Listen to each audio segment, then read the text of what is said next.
Lux Occult is part of the Green Mushroom Podcast Network.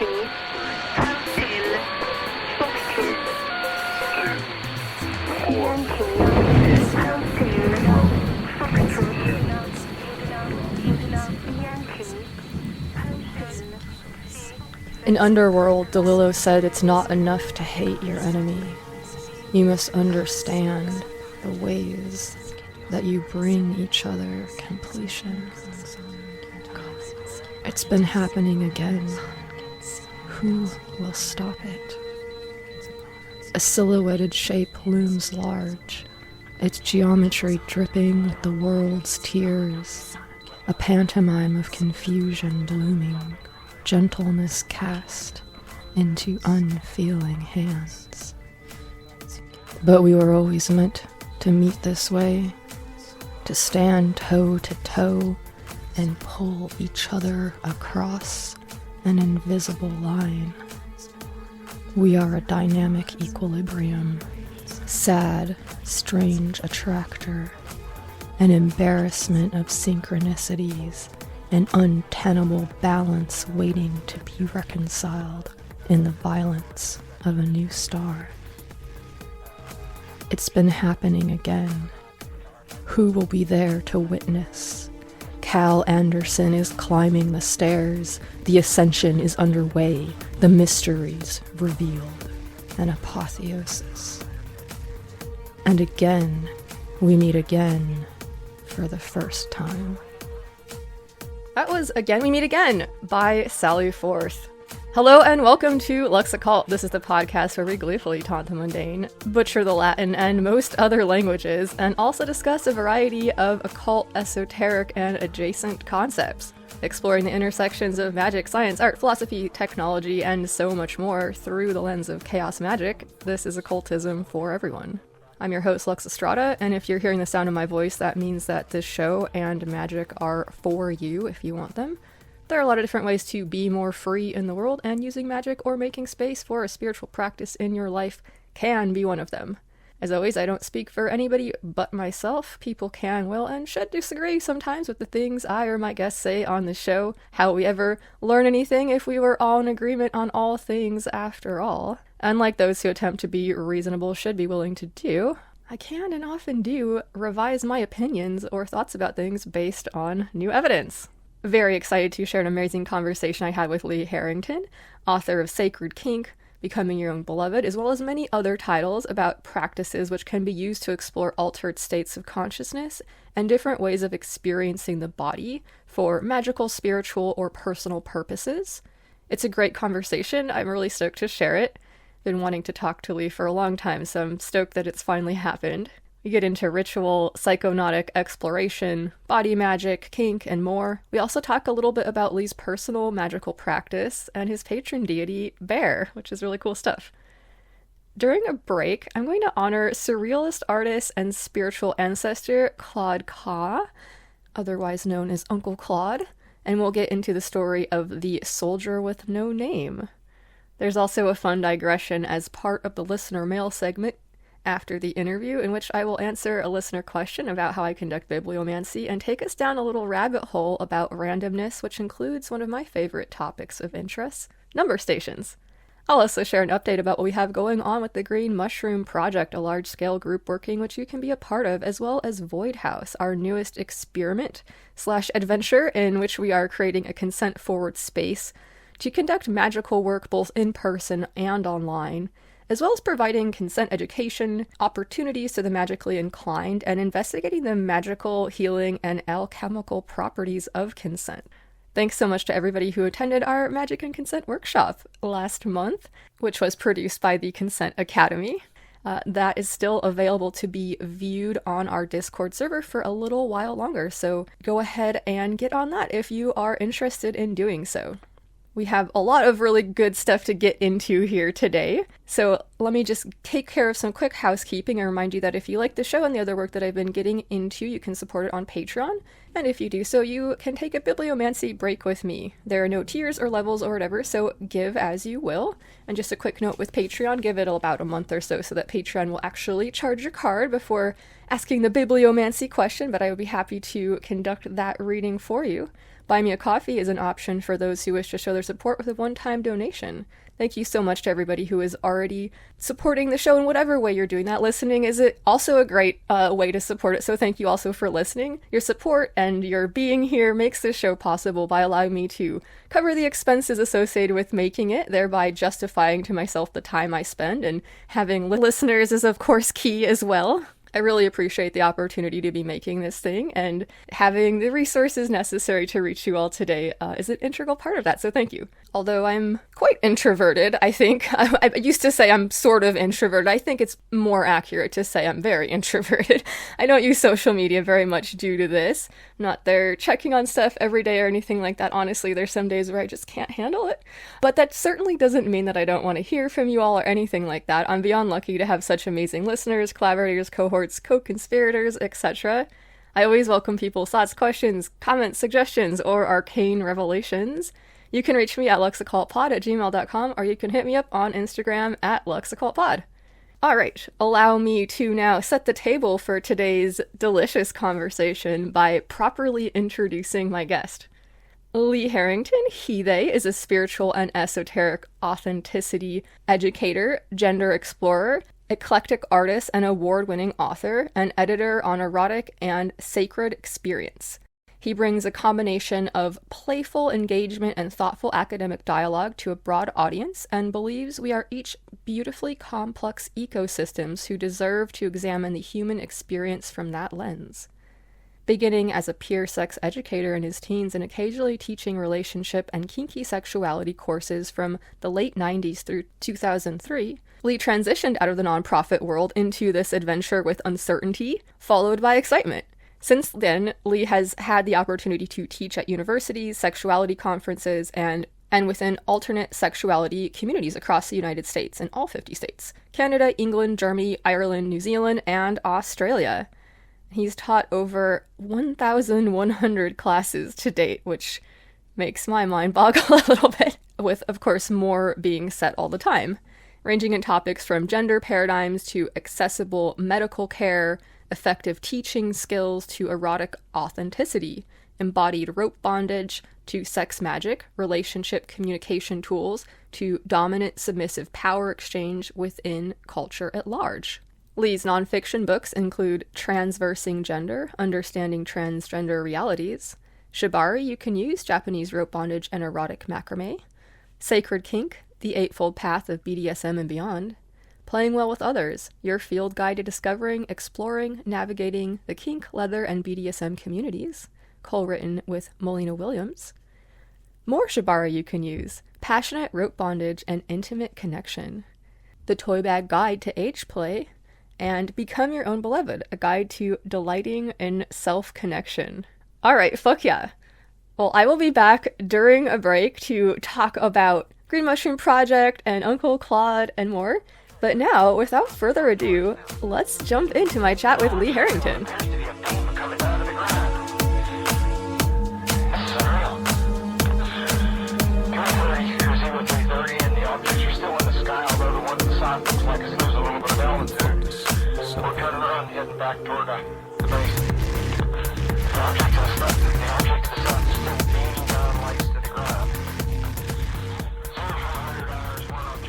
Alright, well, my guest today is Lee Harrington. How are you doing today, Lee?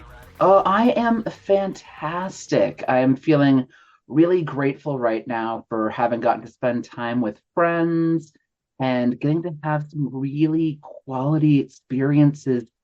Just having my feet in the grass recently, I feel very blessed by having a backyard right now. What about yourself? Oh yeah, that's awesome. I've been doing good. I've been really busy, but with things that I feel really passionately about. So I feel really blessed and, grateful about that and stuff. Yeah, just kind of trying to look at the things in the world that are bringing me resilience and helping me build capacity, and maybe being very careful with how I'm metering out my energy with the things that aren't doing that. Oh my gosh, it's so real. The amount of passion that we might have for a topic, does it in turn then feed our spirit, right? Like, where are we spending the energy that we have? I think of a a child of Loki that I know, a Northern tradition spirit worker named Del Toshleen, who talks about the idea of in our work, what is our fee? But this applies to our life at large, Mm, where fee stands for fair, energetic exchange. Right? Because mm. oftentimes people think about, oh, you did this work. Did you get paid enough? And it's like, no. Did it feel like cumulatively? Did our hobby, did our time with this lover, did our time with this project come out with a fair, energetic exchange? And that number is not always perfectly matched up with dollar signs. Yeah, I love that. Yeah, that's such a cool way of thinking about it. Fuck yeah. So before we get into things today, would you mind providing the listeners and I with whatever context you would like to give us to warm us up for this conversation? I'm really excited to get into some of today's topics. Oh my God, me too. So, my name is Lee Harrington. I am a spirituality and sexuality educator based out of Denver, Colorado. I'm a passionate author writing on everything from tarot and queer magic to talking about sexuality, community, and transgender experience, and also about self love and self identity, how we want to operate as beings on this planet, right? How to be beings, not just be numbers and statistics that are expected to exist in a specific way. I'm a tarot card reader. I'm a multi-generational energy worker, question mark, whatever term we're going to use in a given moment. And I love getting to have authentic and deep connections across the board, whether it is with my work or with my love or with the various traditions that I've worked with over the years. And that's one of the things I'm hoping to bring to today's discussion is this notion of how we dive into our authenticity and our passions. I absolutely love that. Thank you. So, from reading your work, I can tell that you have like a pretty solid grounding in magical theory, and I'm guessing some practice too. Although most of the things that you've written about tend to be about sexuality, you have some great work out there about kink as well. Your book, Sacred Kink, I think, is a great book for kinksters and also for magicians or witches or magical operants of whatever stripe one likes to call oneself. Because I think there's a lot of places in there where you break down magical theory in a really like kind of deconstructed way and it, like kind of present it in a very non-dogmatic fashion, which as a chaos magician this is very like attractive to me, and there were so many tools in that book that I was able to use in my magical practice, which has a lot of intersections with the kinky things that I get up to as well. Yeah, so I refer to Sacred Kink. It's called Sacred Kink, The Eightfold Paths of BDSM and Beyond. I refer to it as my magnum opus. It is a 400 plus page argument that I had with Raven Caldera, and some of your listeners might be familiar with Raven. They are also a Northern tradition shaman who is based in Massachusetts and has written an array of works on spirit possession, on astrology, on working with various Northern tradition deities. And he and I were having a discussion one night where he had just written a book called The Eightfold Paths to Exploring, what's it, Eightfold Paths to Altered States of Consciousness in Northern Tradition Shamanic Practices. With some sort of nice short title like that, right? Love academic nerdy. Very succinct.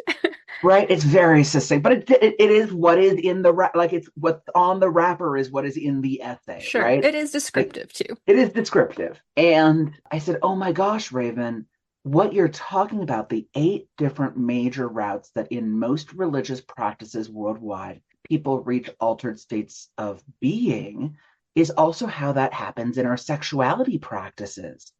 This notion that rhythm and hitting a specific pattern over and over again is not just a thing we do with drums. It's a thing we do when we hit that right rhythm in the bedroom. And the notion that we use various rituals over and over again, and by doing them each time we dive deeper into their meaning, that's not just a thing you do with donning sacred garb. That is a thing you do with always going into the same space and listening to the same music in this work, right? In this work we do in our eroticism." And he paused. I think he was chopping up vegetables. And he paused and said, yeah, but that's not what the essay is about. The essay is about Northern tradition shamanism. And I went, but but and I did what all good nerdy magicians and chaos magicians that I know and a lot of Thelemites that I know do, which is argue through essays. So I wrote a 400 some odd page book to argue with my friend. I love that, and actually, I can relate a lot with that about some of my own writing projects and other types of creative projects. Very cool. Right, right. And I mean, the Green Mushroom Project is a great example. This notion of, well, you can't do that with this sort of technology. And the argument is, F you. Of course we can. Right. And so you Yeah, go out and build a project that's taking up how much of your time? Right. unclear. Yes. Unclear. Exactly, exactly. But my first books were in kink and sexuality because that's where I was coming out of as a base place I'd already been teaching the most. Mm. But I've had the honor of getting to edit an amazing book called Queer Magic Power Beyond Boundaries, where we had 41 some odd authors and artists from around the English and Spanish speaking world explore the intersection not of queer sexuality, though there's like I think two essays on that topic, but the notion of queerness and queer identity as a way that it gives us a different route into magical practices because stepping out of heteronormativity, the expectation that everyone is heterosexual, that's the base way of being. If we step out of that, what else can we step out of? What access to magic might we have if we are also stepping out of the assumption that this is what magic looks like, or this is what religion should, in air quotes, look like? Mhm. And getting to work with all of these artists was and writers was so amazing. And also getting to do an anthology called Spirit of Desire with 30 some odd authors talking about how sexuality leveled up their sacred, their spiritual, or their magical practices. And having in these books Queer Magic has Orion Foxwood in it, but it also has humans who you've never heard of before. And that's because I think lifting up the voices of practitioners shouldn't just be those that are already having their names on book covers and already being the ones leading main rituals at pagan festivals, right? We need to be Yeah. lifting up the voices and listening to the theory of individuals that are doing this work with no one else watching, and in doing so having access to experiences that aren't happening in the spotlight. Yeah, absolutely. And I think that when it comes to these types of experiences, which really are subjective, everybody has their own unique experience of moving in the world, and Right. that kind of makes all of our perspectives, in some ways, equally valid. It depends on the topic, obviously, but when it comes to like these very subjective things, like it does, in terms of how I look at things, like I tend to learn just as much from people who are just starting out on their paths as I do from people who have been practicing for a really long time or find common ground or whatever, because everybody has a different perspective and all these perspectives are valuable and you're able to learn from them. So fuck yeah. Though I appreciate you naming that, like, it's not all subjective, because I got to do a book called Traversing Gender, Understanding Transgender Realities. And when people say, like, oh, that's all subjective, it's all made up. And I'm like, yeah, but the history and shows that this stuff has been around for thousands of years. People are not just making up trans experience today. And so, though Yeah, I that's really just like wanted, invalidating so that you don't have to cope with something, is what it sounds right, like to me, but like, I don't know. right. And so, like, it was important to show both, like, work concepts like demisexual, which is new language in English that's expressing a concept that is evolving, and how the theory behind it is Mm, with demisexual, or demigender. We'll go with sure. demigender being the idea of being a gender most of the time, or or not having one until it's evolved in a certain situation, Or right? some people even, identify with demigender as just having like a very kind of non-committal, like, I sometimes identify as demigirl. It's yeah, that's kind of the category people put me in, but I don't really care about that or Exactly. so It's something, it's gender agnostic. mhm. I have one friend of mine that's how they identify, where she's just like, I'm gender agnostic, as compared to also sharing the seven major genders in the history of Judaism, Mhm. right? That these things go back historically. And to me, there's a comparative in magical practice of people saying, well, you know what? It doesn't matter if we make things up. The rituals are still going to work out no matter what, because this is all theory anyway. And then I pause and go, yeah, but some of these concepts are built the way they're built because it's real, because it's not just theory, but that some forms of, say, for example, working with the dead or working with specific deities. No, you leave out honey for Ganesh, not vinegar. And there's a reason behind that. Yeah, I have such a complicated relationship with this, and I think a big part of this is because I'm such a literal person in the way that I take these words. But I do agree. I think that if we were to assume, which I tend to, I like to try to stay away from ontological assertions in general, but we tend to assume that magic is a sort of principle of the world in which we live. It's one of the Mm-hmm. things about the machine of reality in which we exist. Yes. And that would mean that it has kind of we can interact with it through our consciousness and our intention and action and other things like that. But I think it does have its own principles, which are maybe not part of that interaction with us, which are maybe a little bit exists on a bigger order of magnitude than us. And so, yeah, I've played around with this and I've experimented with it a little bit. And the jury's obviously still out, but I think it's a really interesting thing to interrogate. It's not always subjective. There's going to be some experiences of the world that other people are going to be able to tell you about that you'll never have access to, and the only way that you'll be able to learn about it is to listen. So in that specific instance, their information, because they actually do have access to get that data, is probably more valid. But that becomes less subjective, I suppose, and maybe more objective when we look at broader social structures. And I think I have gotten us deep into the weeds, and I No, apologize. no, no. I Let love it, because if we bring it back to, say, occult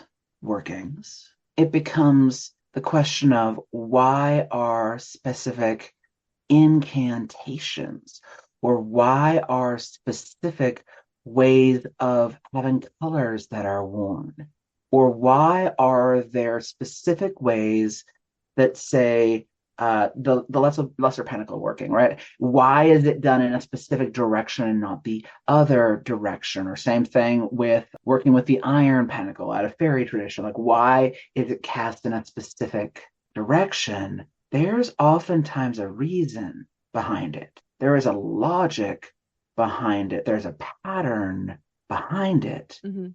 And instead of trying to remake it each time, why not listen to the wisdom that has already been evolved? Or part two of that, if you do it wrong, there will be effects that come out of that.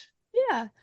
Or for me, in my sort of educational experiences and stuff, I was always somebody that had to sort of adapt the material that I was presented in order to make it work for me. Mm-hmm. And so I think that there's places where that can happen as well too, where you Oh, can yeah. look at this tech that somebody else has used, and or maybe a lot of people over time, and you can say, okay, I see what's going on here, but for me, I'm gonna take what works and leave the rest that doesn't. But when you're taking what works and leaving the rest, you also want to make sure that you're kind of keeping the general structure of the thing intact. Otherwise, you're doing something else and not that thing that you were talking about doing, I think.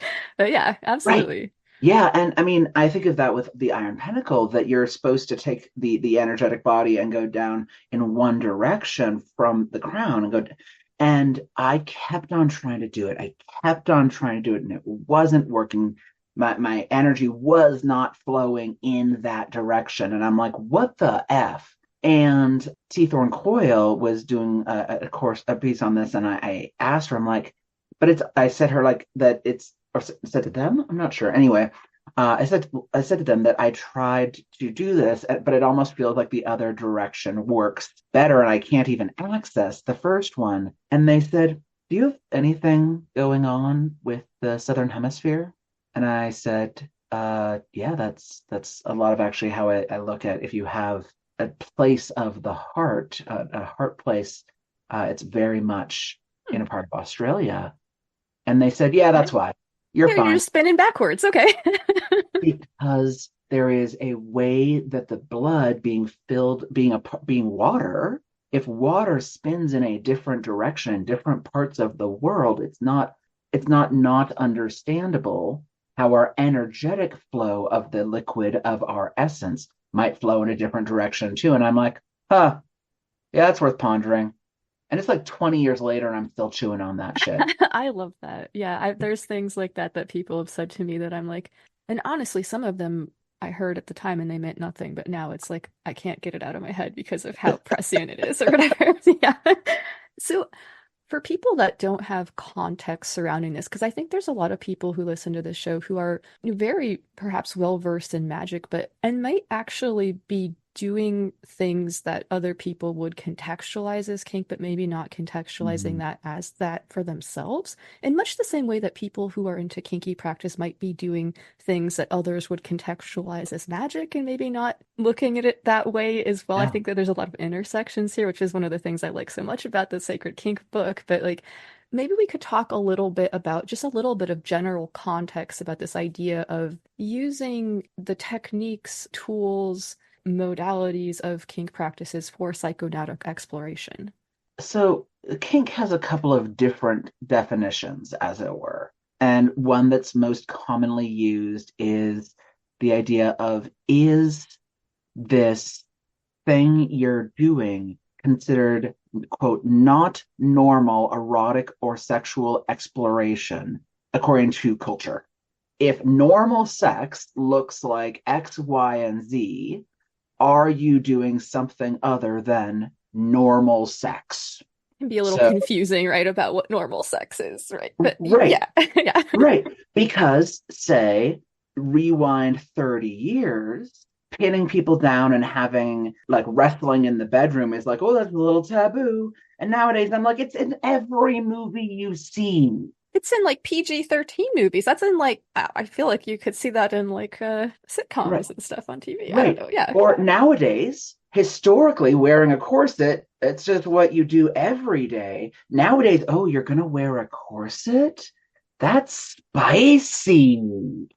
Right? So under that notion, kink is a flowing construct, but it oftentimes includes things like fantasy role playing, cross dressing, which again, is that kinky? Is it not? Depends on the viewer. Swinging, people who engage in power exchange or dominance and submission, the notions of fetishism or the notions of consensual non-monogamy, even for some people is kinky and for other people is so not. It's just a relationship dynamic. But what I really love is actually a definition that's offered by a person named Z Griff, and their website is embodymorelove.com. And they argue that kink is sexual desires, behaviors, and identities that challenge social approval, giving you the opportunity to explore your courage, shame, pleasure, and liberation, right? Yeah, I love that. And just to be clear, for people who identify as asexual, is there a barrier for practicing kink for these people? No, no, because kink does not also, that's the other thing that becomes tricky with these conversations, right? Hmm. That the word sex gets used, but a lot of these practices do not have to be sexual, Hmm. right? They can be. They can be. And so here's an example: restraining the body using rope. Mhm. There are some people who look at that concept and go, that's inherently sexual. And other people who go, that's a circus art. Or others that look at it in its historical context and say, like, oh, this is, something that is maybe a tool of oppression, or like, there's a lot of different Yep. views of it, right? Yeah. And then we look at it from a magical perspective, and we look at Malleus Maleficarum. I can never pronounce the Latin on that. The witch's hammer. Yes. Um, and there's listings of the quote is it the Witch's Gate? The depiction of a cage made of leather that a woman would get inside and be bound in, and she would hang from a tree to receive premonition. The idea that suspension bondage is a tool for divination. Yeah, I'm thinking about Odin hanging off the tree of Yggdrasil for, what is it, nine Uh-huh. days? Yeah, absolutely. The notion that restraining the body using tools to be able to find wisdom, liberation, magical technologies, divination goes back thousands of years. And so you'll have some people, this is where it becomes tricky in kink communities. You'll have some people who show up to learn rope bondage or aerial rope work who are there because they want to get their freak on, who are there because they've been having erotic fantasies about these things since they were 7 years old. And then you have a completely other population that shows up because they want to learn circus art. And then you have a completely other population that wants to show up to the same exact class because they want to learn tools for being able to hang upside down safely for 9 minutes instead of 9 days. Yeah, or you're Um, just a huge physics nerd and you like the vectors and the ties and stuff or whatever. Yeah. Or you're somebody who enjoys intense sensations. I know people on the autism spectrum who they enjoy the intense sensation or the immobilization and pressure on the body that allows them a different way to access their brain and physical experience. Mhm. There's And some so when people that I'm just love teaching, the aesthetic of it. Absolutely. There's so exactly, many different ways they're of there for looking the at it. art. And Yeah. so here I am at the front of the room. My first book was on rope bondage, and when I teach a class, I don't know which of these six populations are in the room. Absolutely. Yeah. I do not know which of these six populations are in the room. And it's where when you talk about where you talk about magical teachers who are like, but that thing they're doing, that's not kinky sex, that's a magical practice, Mm. right? You end up with the same physical technology being used, but for different applications of will. Mm. And so you can even have two people have an encounter with each other and but they come with two different reasons, two different applications of will to the same working. And you end up with some really interesting conversations around consent. Mm. I think of one practitioner I used to talk to, Lydia Hellasdotter, who she said when she did practices around sex magic, she knew she was going to be using the charge, the battery energy of sexual practices, TM, whatever the hell sex looks like in a given day. Yes, yes. Whatever sexually generated energies Whatever it is. might be in the equation. Yes. Right, right. Like, is this us going like money, money, money, money, money while we masturbate, all our Well, if classic, you grab like, your clit when you say money, money, money, oh, I mean, I yeah, don't know. exactly. Insert appropriate genital definition and or language for you, whoever you are, right? Like, are we doing that as the thing called sex magic? Are we doing deep acts of devotion for a lover, but never engaging with our body? Or whether it's like 13 people getting freaky in a orgy based out of your coven, whatever, right? Insert the word sex here. But she said that she would go instead of doing this with a non magical practicing lover who was looking at the thing that they were doing and being like, I don't care, you do you, get freaky with your magic thing. Because for her, if she was doing this capital W work, it was inappropriate with the consent because this person didn't even understand the concept of it. So how could they say yes to it? Yeah, that view makes a lot of sense to me in my experience and stuff. But yeah, I Right. mean, everybody has to find their own way with these things. But yes.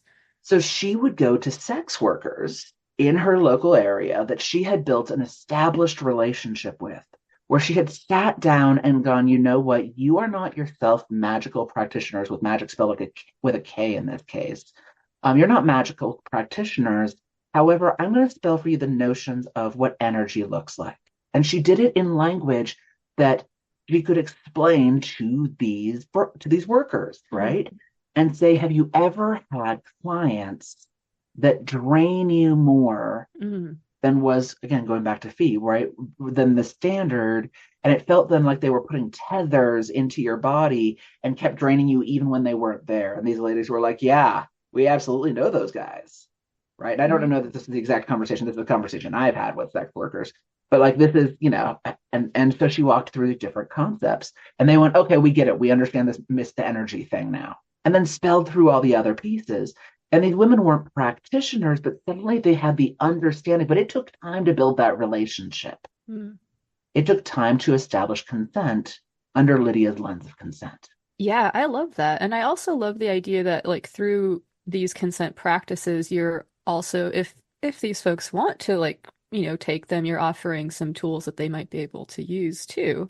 Exactly. But in this case, what Lydia asked was, if I'm doing this and I'm going to be using you as a battery, I am asking me and all y'all, whether it's one person or the group of us, to do this specific bodily practice. Yeah, guard your reserves. Yeah, yeah. Right.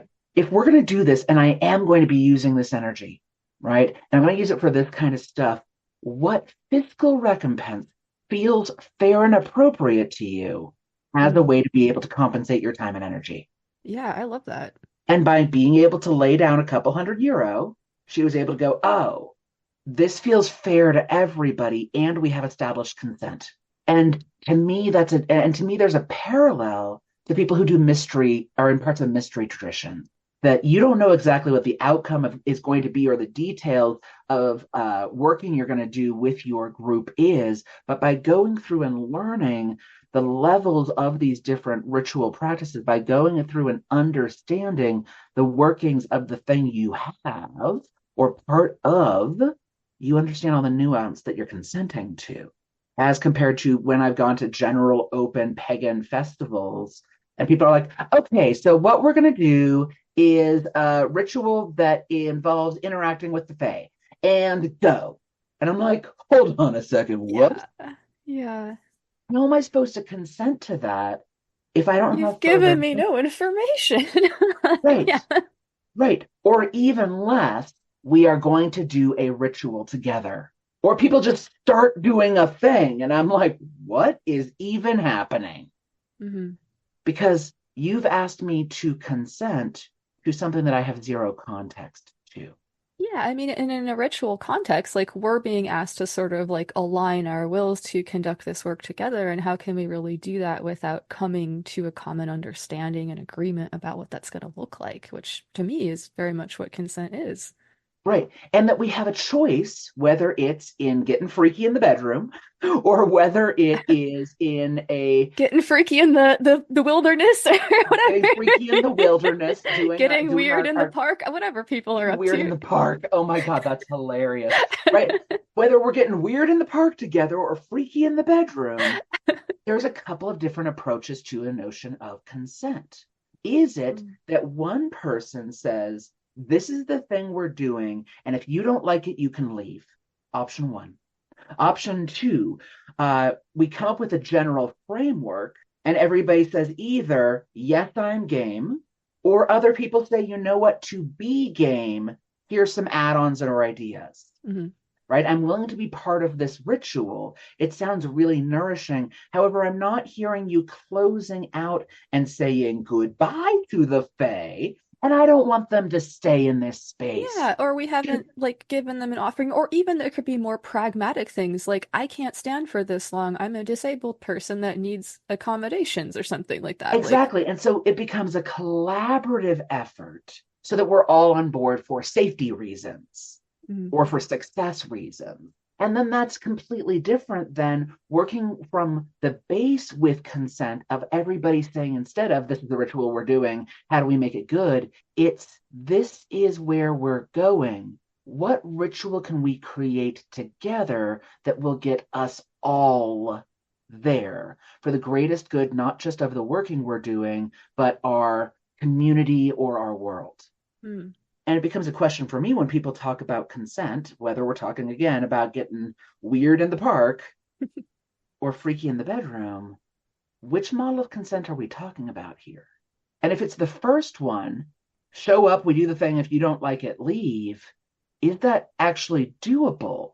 Like, is that actually, if I don't know until an hour into the thing we're doing that this is the actual purpose of it, right? If I've showed up to this ritual of possession and invocation in the name of Babylon, and I'm like, oh, cool, I consented to being in a space where we're going to be, giving our love and devotion to the sacred feminine. And that's what I think I've opted in for. Mm-hmm.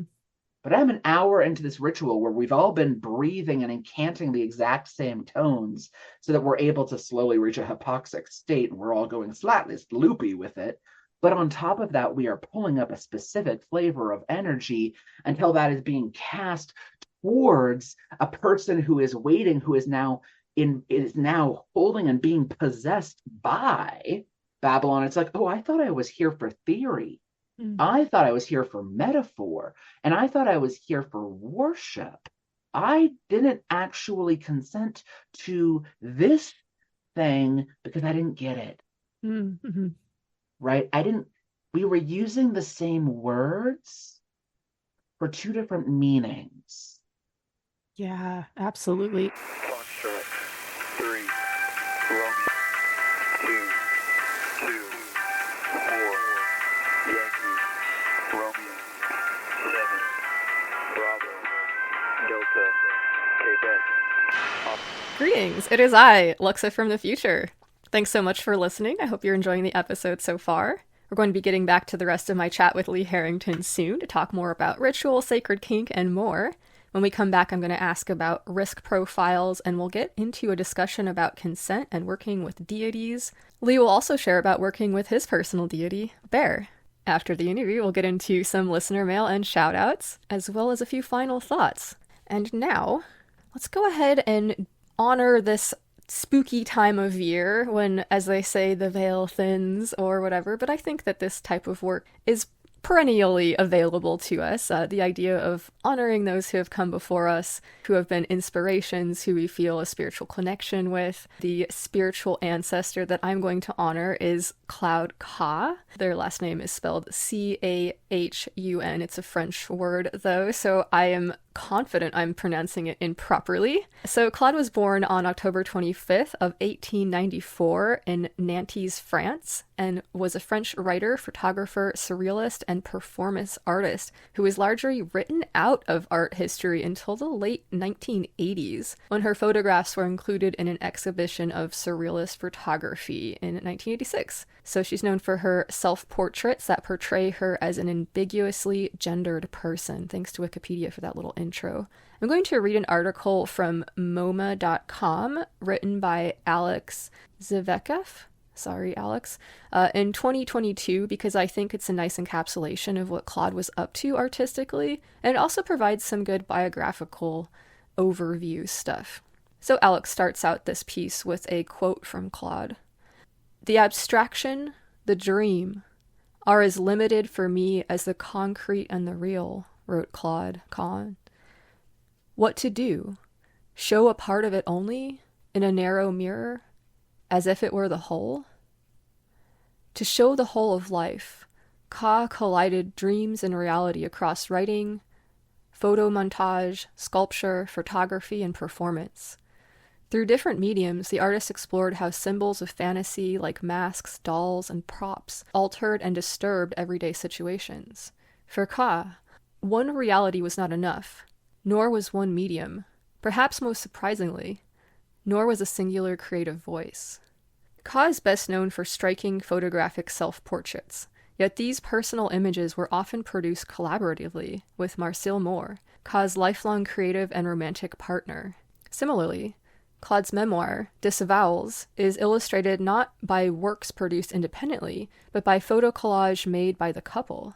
As adults, the artists picked new names, replacing their family surnames and gendered first names in favor of the ambiguous and alliterative Claude Ka and Marcel Moore, names they use for the rest of their lives, by some accounts. I added that by some accounts part. While acclaimed modernist artists have often been mythologized throughout history as male geniuses working alone in their chosen mediums, Claude and Moore's co-productions undo these myths in various ways. Instead of one man, they were two queer artists. Instead of presenting innate genius, they use a collaborative process, and instead of one medium, their multimedia projects offered us many. Claude was born in Nantes, France, into a creative family. The artist who would become Claude Ka was nurtured as a child by a father and uncle who were both writers. Claude and Moore met in their youth and became step-siblings when Claude's father and Moore's mother married. In the 1920s, Claude and Moore moved to Paris, where they encountered an avant-garde that pushed artistic and societal norms in new directions. Claude allied art with life, as in an untitled portrait from 1921 to 22, in which the artist's suit and characteristic shaved head stage a confrontation with the prevalent binary gender norms. In addition to using fashion and appearance to convey politics, Claude participated in a revolutionary writers' group with fellow leftist artists. Though Claude never became a formal member of the Surrealist movement, the admixture of dreams, the everyday, and the pro-communist politics in Claude's work strongly resonated with the movement. Claude even participated in a 1936 exhibition of surrealist art, contributing an essay titled "Beware of Domestic Objects." In this Marxist-inflected text, the artist wanted people to envision everyday objects not just as useful tools, but as fun playthings. You should discover, handle, tame, make irrational objects for yourself, said Claude. With the rise of fascism in continental Europe, Claude, who was of Jewish descent, and Moore moved to the island of Jersey in 1937. Shortly after, the island was occupied by German troops. During this period, the two artists actively resisted the Nazis by clandestinely publishing leaflets advocating mutiny that they distributed to soldiers under the shared pseudonym The Soldier with No Name. They were eventually discovered as the authors and were consequently sentenced to death, only gaining their freedom after the island's liberation. After the war, they spent the remainder of their lives on the island. From childhood to death, Claude treated life and art as grounds for experimentation, always pushing boundaries, yet adapting to changing, ever-dangerous circumstances. Claude celebrated serial masquerade as a person and artist, writing, "Under this mask, another mask. I will never finish lifting up all of these faces." All right, fuck yeah. Thank you so much to Alex Zivikoff and Momo.com for that. I want to pause here to give a quick shout out to Rocket, who you can hear in episode number 70, which is called Spinoza and the Sexy Dangers of Pantheism, Trans Divinity, and Ecdistis with Rocket. It's a really good one, so check it out after this one if you haven't already. Rocket was the person who introduced me to Uncle Claude during a very cool class that I took with them this last summer. So I want to come back to this idea of using art or magic or whatever it is as a form of resistance. I feel like it's something that comes up for us with increasing frequency, I suppose, or perhaps not, depending on what's going on when you listen to this. I'm going to go ahead and zero in on this Soldier with No Name project that Claude and Moore undertook in Nazi-occupied Jersey. I'm going to read you part of an article from TheTribune.com written by Kaomi Hale in 2019 called Soldiers with No Name. In 1938, Ka and Moore moved to Jersey, where they lived in a farm called La Ruque, a name that can loosely be read in French as a pun for a strong woman.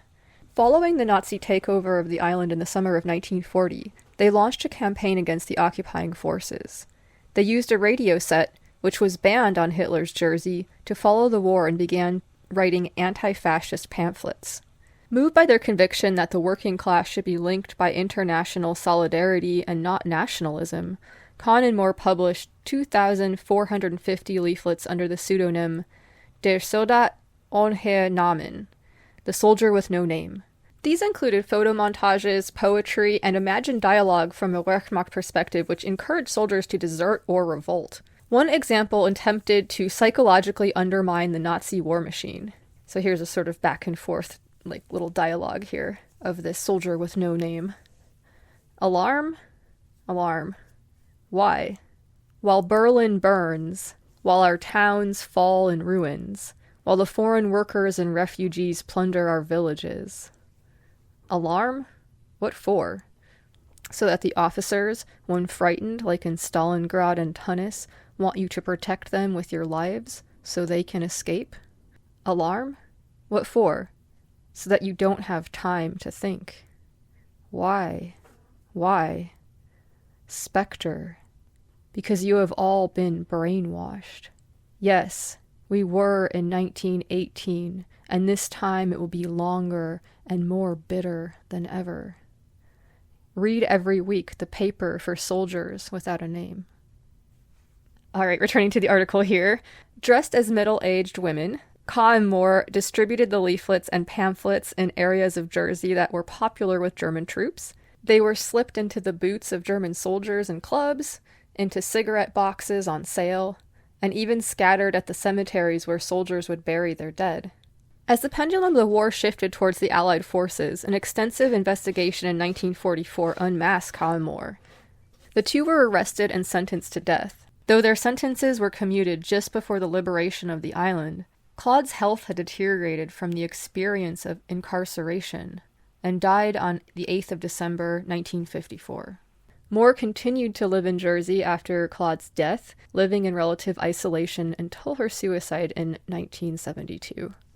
Recently, there has been a growing number of exhibitions featuring the work of Moore and Claude, which has led to a re-examination of their aesthetic and political attitudes. Nearly 80 years ago, Moore and Cahun's work on internationalism, the fluidity of sexuality, of reasserting the self against regulation and imposition, still resonates. All right, thanks so much to Kaomi Hale and the Tribune for that. Claude and Marcel blazed some interesting and, to me, important territory with their work. They moved through the world with unapologetic authenticity and fought bravely for the causes of liberation in which they were involved. Not with violence, but with something which can be much, much more dangerous: art. Alright, so I'm very stoked to share the rest of my conversation with Lee Harrington soon. First, let me tell you what we have going on with the Green Mushroom Project and Void House. We've got lots of fun and free activities planned on the Green Machine Discord server, home of the Green Mushroom Hyposigil Project and Void House.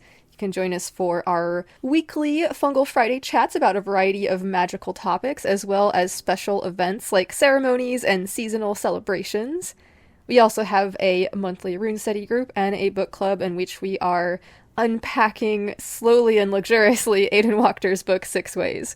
The Green Machine is also a cool place to come hang out and ask questions or pose philosophical inquiries. We've got a lot of people who are into sharing about what's worked for them in their practices and who are into getting esoteric and all of that good stuff. And in addition to learning about magic and occultism and all of that, there are also several opportunities for learning about consent and how this applies to magic, spirituality, and the will, and other topics that can help people maintain agency, enjoy better relationships, and move more safely and have a chiller time in the world. We're going to be celebrating the 4th anniversary of the Green Mushroom Project's founding, aka the Mushroom's 4th birthday, with a new version of a Pirate's Revel, which is a ritual party/party ritual. This one will be focused on celebrating how far we've come as a community, personal self-actualization, I hate that term, but I think it fits here, and being the captain of one's own ship. There's also going to be some stuff in there about being less impacted by misinformation and what we're generally calling bullshit. We did some work with this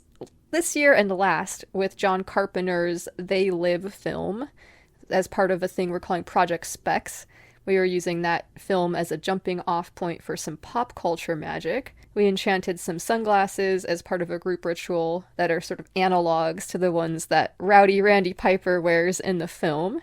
And for those who haven't seen the movie, these sunglasses allow the character to kind of see through all of this propaganda, which is being offered to the population by an invading space alien force.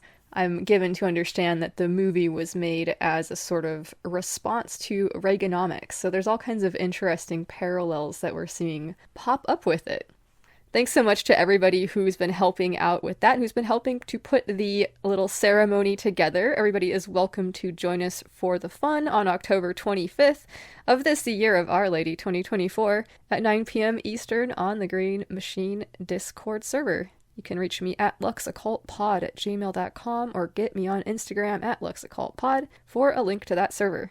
touching on Voidhouse's work here, the idea of consent being a central guiding philosophical principle to conducting group magical interaction, as well as providing education about the nuance of consent to magically inclined people, is something I'm incredibly interested and enthusiastic about. And I feel incredibly proud and grateful to have the opportunity to be pursuing this type of work.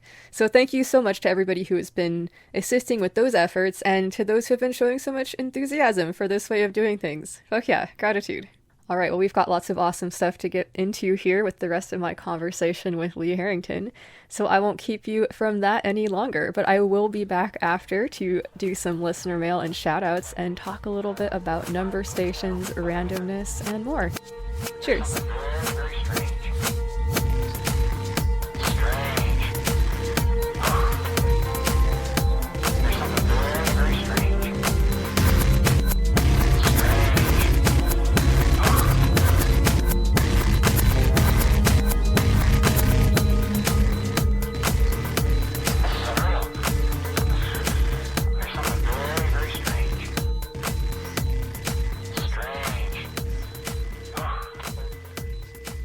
I think it's a really good idea to just pragmatically walk people through things, like just to really bring things down to ground and say, these are the types of actions that we're going to be doing. And like, you know, like there's a lot of abstract language which can be used, and that can be really a beautiful thing, and something that adds to ritual in a lot of ways. You talked about layering symbolism as an element of ritual and sacred kink. And I think that's huge, right?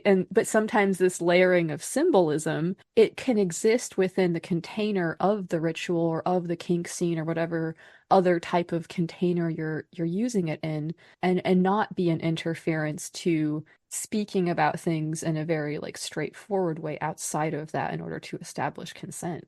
Right. And I think there's something really powerful about, if we're in some sort of mystery tradition. And by mystery tradition, I don't include just things that are initiatory traditions, but things where you have to learn even the language to have mysteries of the meaning of the thing we're doing revealed. So, for example, in Wicca, if somebody says we are drawing down the goddess, if I am not initiated even verbally to Wicca, I'm not talking being an initiate, even if I have no context for what those words mean, I'm like, are we drawing a picture of the goddess on a piece of paper? I'm going to have a picture based on, exactly, I'm going to have a picture based on my life experience, my story, my theories, which might have nothing to do with this Wicca tradition, with this specific branch of Wicca. And even if I'm Wiccan, I don't know what drawing down the goddess looks like in Blue Star Wicca, right? Like, I don't know in this specific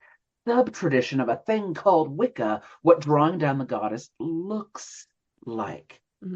And so I personally love, in our written up descriptions or in the thing that we're saying ahead of time that's super flowery, or in the top paragraph, we say, we are drawing down the goddess to give thanks to all that she is and to do a working together for the greatness of our community. Cool. That is so profoundly vague. The second sentence or second paragraph is, to do so, we will be meeting at noon at the park. We are doing so through making offerings. So please bring something that is decompostable, because these offerings will be left behind in the park. Yes, and something that's hopefully not poisonous to the wildlife or whatever. Yeah, absolutely. Exactly. And so we can break down, and it's a question for each of us in what I would think of as a risk profile. How much detail is needed for that consent or collaboration? Because both are happening in that same actions those same actions we're making, right? To create our collaboration or our consent, how many details do you need? And different people have different answers to that. Yeah, absolutely.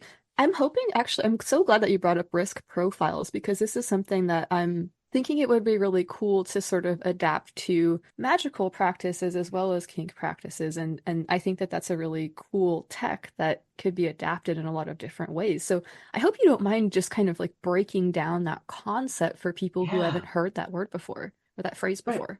So it actually comes out of banking, right? So let's take something incredibly, I would say actually incredibly banal, but I actually do know money magic workers. So it's not these things, Sure. Oh yeah, useful stuff. Totally. it's useful stuff. But out of banking, it's the concept of how much risk are you willing to take in exchange for the likelihood of what type of outcome?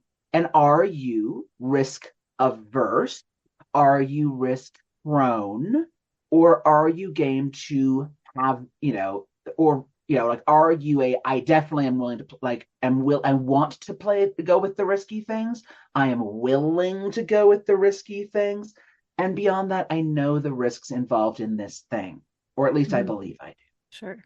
And so there are, for example, with my banking, and this is where I got the notion out of, my banker said to me, if we invest in these kinds of mutual funds, right now they are trending towards a 1.5% return on investment.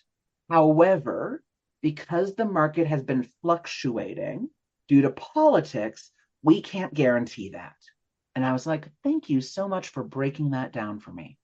Right. And actually, that wasn't on mutual funds. Mutual funds aren't actually affected by that thing. But we were talking about something and we were talking about how politics affected it. Totally. Right. And so he was saying, this is the likely outcome, but shit can happen. Sure.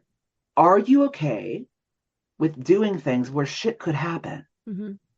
I'm thinking about taking a prescription drug as well. If you Yes. assess like, okay, this is what the possible benefits are, is like, helping me out with whatever condition this is, but these are the possible risks and side effects, and is it worth it for me to take the risk or not? And everybody has to sort of assess those things on their own. And yeah, obviously Right. speak to the people that know about it as well as you did with your banker and people would do with their doctors with, the medication thing. But where do you do that with magic? Like this is something that you have to kind of Yes.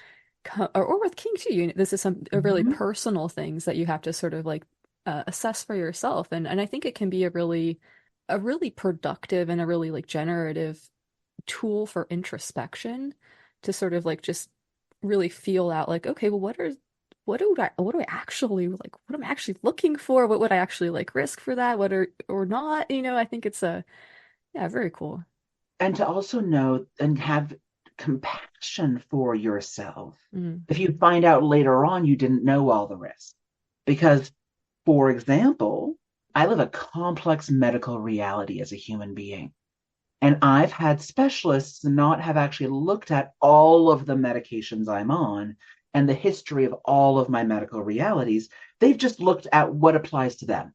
And so they might not then tell me that, oh, there's a chance actually, since you're on this medication, this new medication has actually a different interaction than somebody who doesn't take this thing. There's a higher risk of blank, blank, and blank. They don't know that I have Meniere's disease. And so therefore they hadn't kept in mind the higher likelihood of triggering vertigo concerns. It's not my fault that I didn't know I was taking a riskier thing. Hmm. Hmm. Or in the case of kink, people have known for a long time that strangulation, which is sometimes referred to as breath play is a big category that also includes doing tantric breath work, right? And fire breathing. At one end is a form of breath play, and at the other end is things like strangulation. But in the middle is things like wearing a gas mask. They all get called breath because they're affecting the breath, but they all have very different risk factors. Absolutely. Yeah. But in the case of strangulation, people had said, well, I am physically healthy, and here is the stuff that's come out of being known in the judo world, because the studies that have been done on strangulation had only ever been done in the world of martial arts or in the issues around takedowns by police chasing after people who didn't want to give in. Hmm.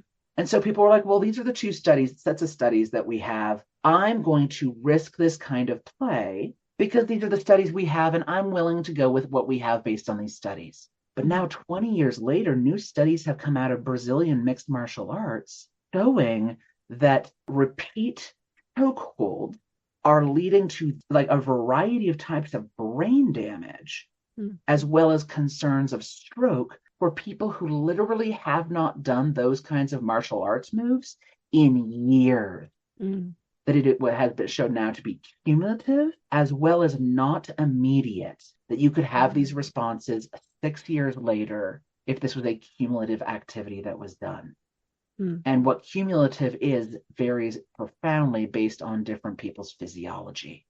And yeah, and there's different types of chokeholds too. Like there's things that, restrict the even blood beyond flow. There's that, things that restrict the breath itself. And yeah, right. it's complicated. It's complicated, but when people were like, oh, I know the risks, I am making a dangerous choice, but I know the risks involved, but I'm making this decision. Now here we are with new studies, new information, and people are like, oh shit, I've been doing this stuff for 20 years. That might explain some of the brain damage I have because of long-term reoccurring activities. Yeah, I mean, I'm thinking about NFL football now, and some of the stuff that we've seen come out of that. And yeah, absolutely.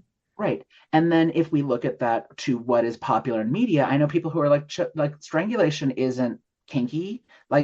It's in mainstream songs, right? I'm Vanilla Baby, I'll choke you, but I'm not a killer baby. Right? If that's in a mainstream song. Sure. I mean, yeah, I think there's places where, for better or worse, kink does become mainstream. I'm thinking about, like, some of the movies that we can use as touchstones for better or worse. Secretary, 50 Shades of Grey, which I've heard a lot of people argue is actually not a movie about kink, but about abuse, which might be a fair assessment depending on one's lens. But yeah, there's interesting places where I do think it's becoming much more mainstream. Well, but it's not much more mainstream. If I go back to the example of corsets, it's a shift in what is considered mainstream. Yeah, you're right. Yeah. And so if we look at this then from, say, I consented to be in a ritual dedicated to the god Pan. And in that ritual, we said, Pan, let me be yours. And I'm thinking, and even the ritualists running are thinking that this is a metaphor for one night because Pan is, and gods in general are a metaphor. Because there is a branch of paganism that believes that gods are archetypes. And there's another category of pagans who say, well, gods are part of concepts. They're real, but at the end of the day, Aphrodite and Freya are really just subcategories of love goddess. And then there's other people who go, no, that's a problem. Freya is going to get really pissed if you leave sweet bath water in her name and soak in it sensually. It's like, what the fuck are you doing? Freya is not happy with this plot line. And so for people who are thinking Pan is either a metaphor for or an archetype of wildness or feral nature or accepting the different parts of ourselves that are different beyond human, any of that stuff, right? Saying, I am dedicating myself to you, Pan, the risk involved is I might get a little too frisky tonight. I might get a little too engaged in this by listening to the drums for too long and dive into a place where my consent is wobbly. That's what I'm thinking the risk factors are. But over time, if you enter into a different one of those categories, and let's say you realize in your own practices, and I've seen people quote realize in other directions too. This is not hierarchy of experiences with the divine. Yeah. But come to an understanding that no, really, Pan is real. Pan is existed and exists, right? Not just historical, but is current practice. Because that's the fourth one, is that gods were real, but now they are metaphor and are part of history. Yeah, I could even see a fifth way where these things all take part in each other or whatever, too. Yeah. Right, exactly. These are not hard lines. These are concepts. Totally. Yeah, totally. Right? So yeah, but just kind of not being able to sort of contextualize like what this bigger thing might be about and inviting that into yourself in that way. Exactly. And you've been saying, great God Pan, I am yours. And you show up in this understanding of who Pan is, and Pan's there, like, you receive a message from Pan and or there's a manifestation or possession or whatever, and Pan looks at you and says, well, you made this vow to me in 2007. We're going to go do some work together. Here's how you've dedicated your life to me. It's like, but I thought I was just worried about getting too frisky. Yeah.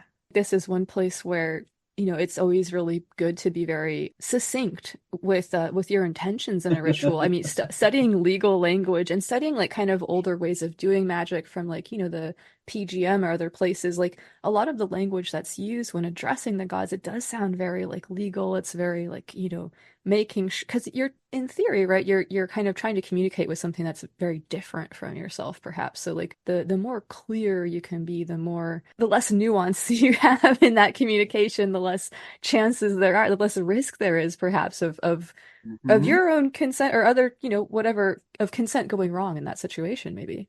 And what's powerful is that even if you're of category one, right? Gods are metaphors. If I turn to Pan and say, at this altar, this statue, and say, Pan, may tonight be a revelry in your honor. May it lead to us the sense of celebration that steps us out of the trauma of the day to day and reminds us that the wildness is sacred. In consuming these foods, and right, you're laying all this out. What I'm simultaneously doing for category one is saying these are the action steps we're taking, that this ritual is just for tonight, that we are reminding ourselves of the revelry of the world, right?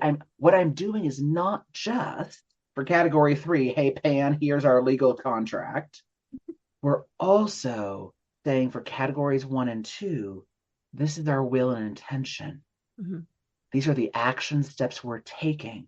This is what you're not just consenting to. This is what your will is collaborating with everyone for. Yeah, this is the party you're being invited to.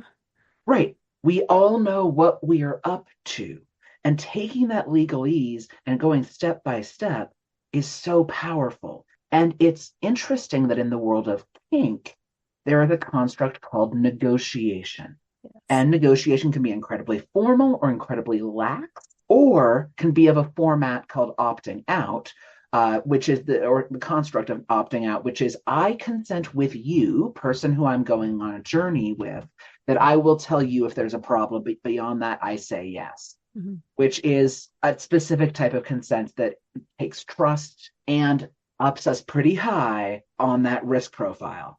Yeah, absolutely. Right? But it's one that I think a lot of people are probably already familiar with in their sort of daily interactions. Like, we'll go out to a restaurant together. I'll take you to this place I think you'll like, and I'll trust you to sort of tell me, like, if it's not working out for you or Exactly. something like that. Yeah. Exactly. And so even though it's more common in just the world at large, it is actually riskier. Because you might take me to a restaurant and it's just like, oh, no, no, no, no, no, no, no. Depending on that relationship, that might be the reason why I don't get a second date with you, is because of something that happened within that restaurant thing that I just completely overlooked that was really uncomfortable for you. But we had a passing conversation, or you didn't know I was vegan and you just took me to a steak place. Exactly, yeah. And even walking in there violated my consent to exist there. Right? That it is ethically and morally wrong to be in that location. Where I'm thinking, I'm treating this person to a fancy thing that I can't usually afford, but I think it's gonna be really cool or whatever. So yeah. Exactly. Intention is not the same as outcome. Absolutely, because everybody's experiences of the world is different. Right. And so hyper formal negotiation in the world of kink is, I have a book called Playing Well with Others, Your Field Guide to Discovering, Exploring, and Navigating the World of Kink, BDSM, and Leather. It's another great resource. Yeah, very cool. Right. But long title. It is exactly the inside of the book. It's what it says on the wrapper. Descriptive. But in it, there's literally at the back of the book a 13-page checklist that covers everything from physical health to fantasies to words that you used to talk about your power or your submission, right? Like, it goes through all this stuff. And I actually like it because it's a fun way to flirt. Because even if you get to page 1.5, like, oh, cool, we're done for the night. but I learned so much about you, right? Yeah, It and doesn't have to also be, like maybe we can be friends, but we're maybe not going to play right. well together, you know? Or maybe you're going through a giant form like that looks ridiculous, but you do it solo to learn about ideas that you've never considered. Sure. Like, wait, there's people who are into the fantasy of worshiping feet. Like that's a thing. And I'm like, not only is it a thing, there's parties dedicated to just that. There's infinite shades of that experience and how people connect and contextualize it as well. Like, yeah, Exactly. In the same way that I've known people who are like, well, in Norse traditions, you've got Odin, you've got Thor, you've got Freya, and that's pretty much it. And I'm like, did you know that they have approaching 100 deities? And it's like, wait, what? and so much complexity in terms of like how these folks interact with each other and the different ways that they're seen by, yeah, the By Norse different, mythology is rich with interesting sort of like queer narratives that different folks I've talked to have kind of gotten into. And yeah, it's really cool. it's so fascinating. But if you're on the outside, you're like, wait, there's like three ideas. And same thing on the outside with kink. It's just like, well, people spank each other, people dress up in latex outfits, and there's bondage, right? Or even worse, it's like these are people who have mental health issues and this is how they Eh, cope with it. And that's very right. much there's actually been a lot of like clinical research into this, which has found that to be completely not founded in reality. Right. I mean, I look in the 1980s about Dear Abby put out a call to her readers to say, have you ever engaged in spanking? And something like almost approaching 80% of readers had done some sort of smacking around in the bedroom during their lifetime, at least once. Well, and it's interesting to we could get down a whole rabbit hole about we could talk for probably record for like 5 hours about the topic of spanking alone. I have so many Right. thoughts Well, about and if we look this. at even mental health, how many folks do I know that are either magic practitioners, pagans, or both, who have been told by at least a certain population of the world,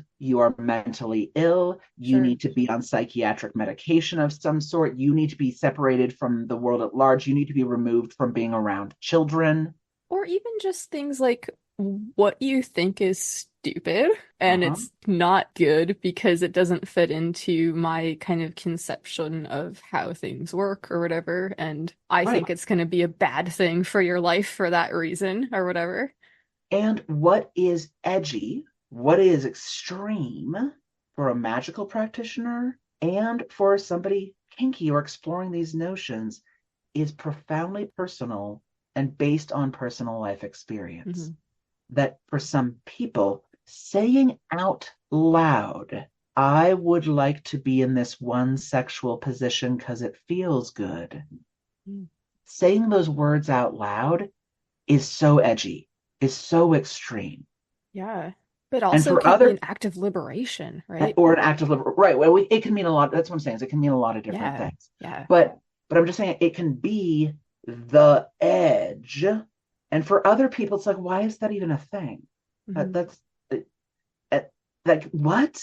And so you Sure. have two practitioners of eroticism in this case, two practitioners who might say, I want to do some spicy stuff together. And one person is picturing, I'm going to see if I can ask out loud for you to put a blindfold on me while we are doing touch of some sort.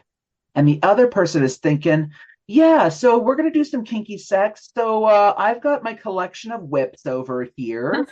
And I'm I'll gonna let you choose strap from you the into my sex. sex swing and Yeah, I'll put it. And to me, I'm just like, I got a sex swing in my bedroom. What? It's just what I live with. I mean, I cover it up with a king size sheet when the massage therapist shows up. But beyond that, like it's just, I literally wake up and there's a giant painting of a Babylonian priestess, and it's one thing that I wake up to, and the sling, like it's just right there. What are you talking about? And so I have to give people warnings when they show up at my house and they want to see my temple. I'm like, I'm gonna take you down there to my like 8 foot by 8 foot arrangement of all things dedicated to. I have an active spell work section, and I've got stuff dedicated to specific deities, and I've got things dedicated to different forces that are working right now in the world. And I've got, and that's not even counting my tarot working area. Like, yeah, you're gonna see yes. that stuff. But by the way, warning, consent warning, you're also gonna see my whips and my sex swing. And to Well, me, it's just that's what I wake up to in the yeah. morning. But I then have to pause and remember who I'm talking to. Talking to a kinkster, I have to let them know ahead of time, in my opinion, on consent. By the way, if you're having sex in my sex swing, you're going to be being watched over by a pelt of a black bear. I just want you to know that there's a face of a black bear that's facing the sling. Let me know if I need to move that for your If comfort that's and or to not offend your sensibilities or even your religion. yeah, that's that taking the set and setting, right, is so important and I love this. I have to ask, does the bear have a name?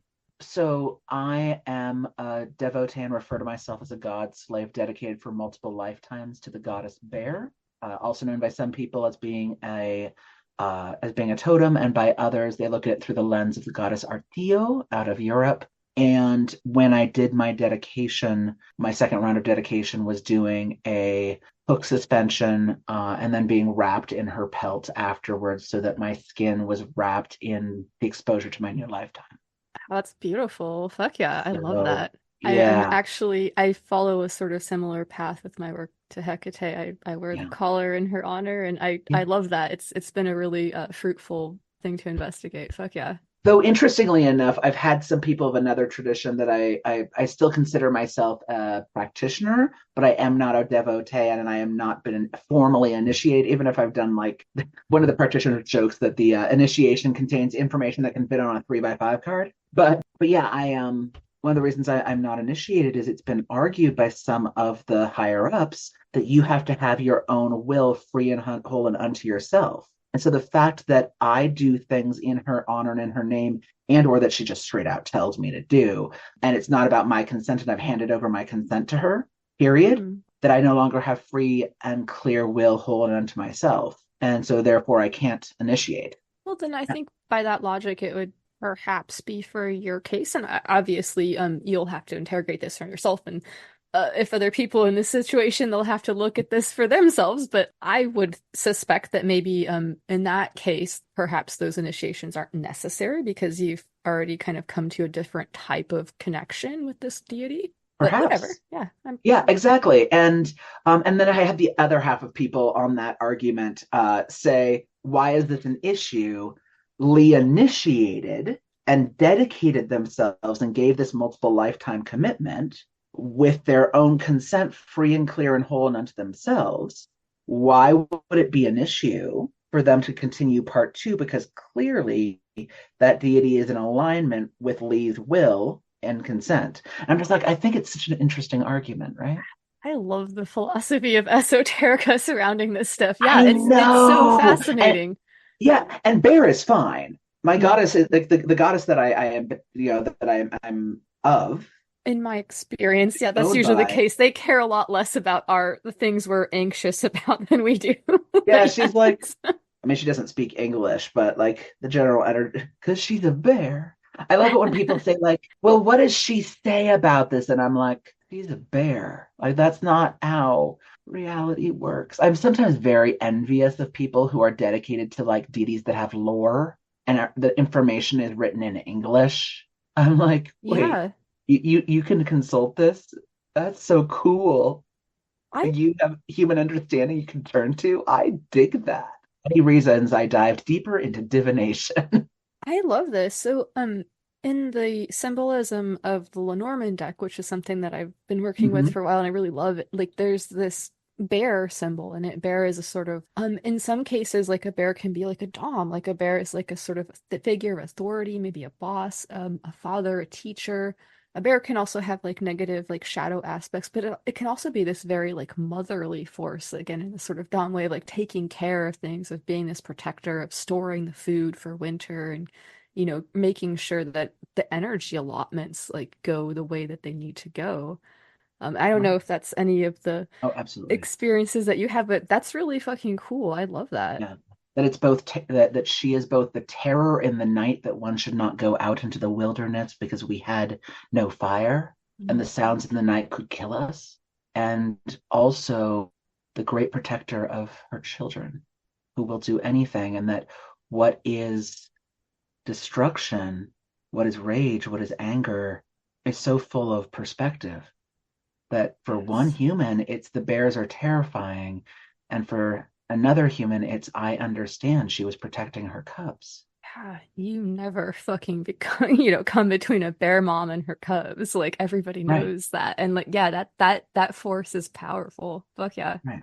And I am grateful to be in service. Fuck yeah, I'm I love so that. grateful to be in service.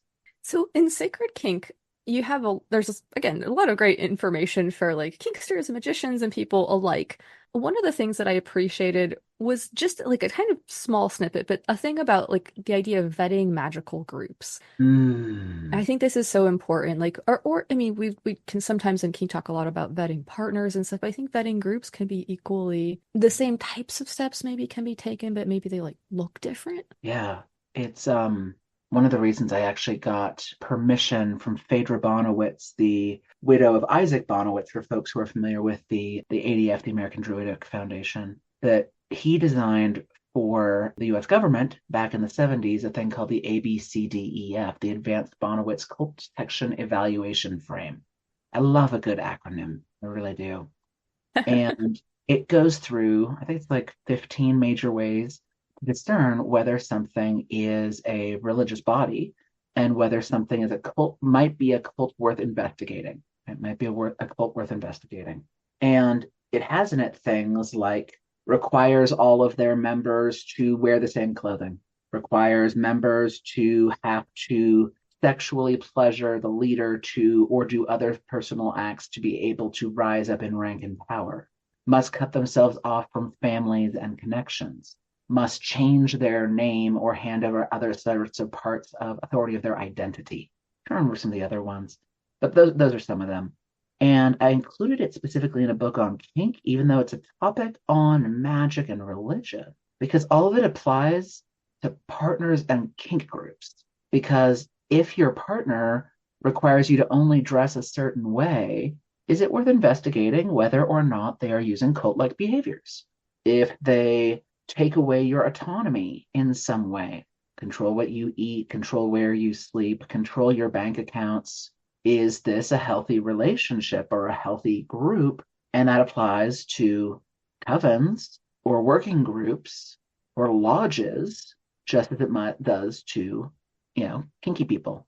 Yeah, absolutely. And actually, there's a lot of kind of new research out on this topic, which totally agrees with what you're saying. There's somebody, Dr. Yanyo Lelich, who wrote the book Take Back Your Life, Recovering from Cults and Abusive Relationships. And Mm, it's a really great resource in kind of like looking at the intersections of cult dynamics and abusive relationship dynamics and how abusive relationship can sometimes be kind of contextualized if it's just like a one, a monogamous relationship, like a cult of one, right? Like, yeah, and those intersections there, and really like provided a lot of tools for like overcoming those types of situations and stuff. So it's a great resource, and yeah, fuck yeah.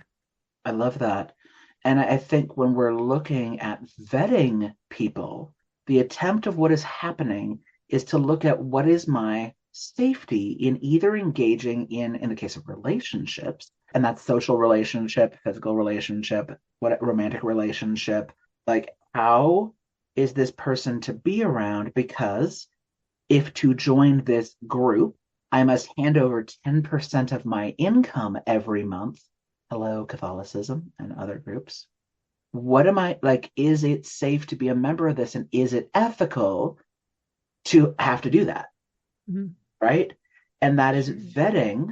You vet the concept of Catholicism, right? You look at what does the religion actually do?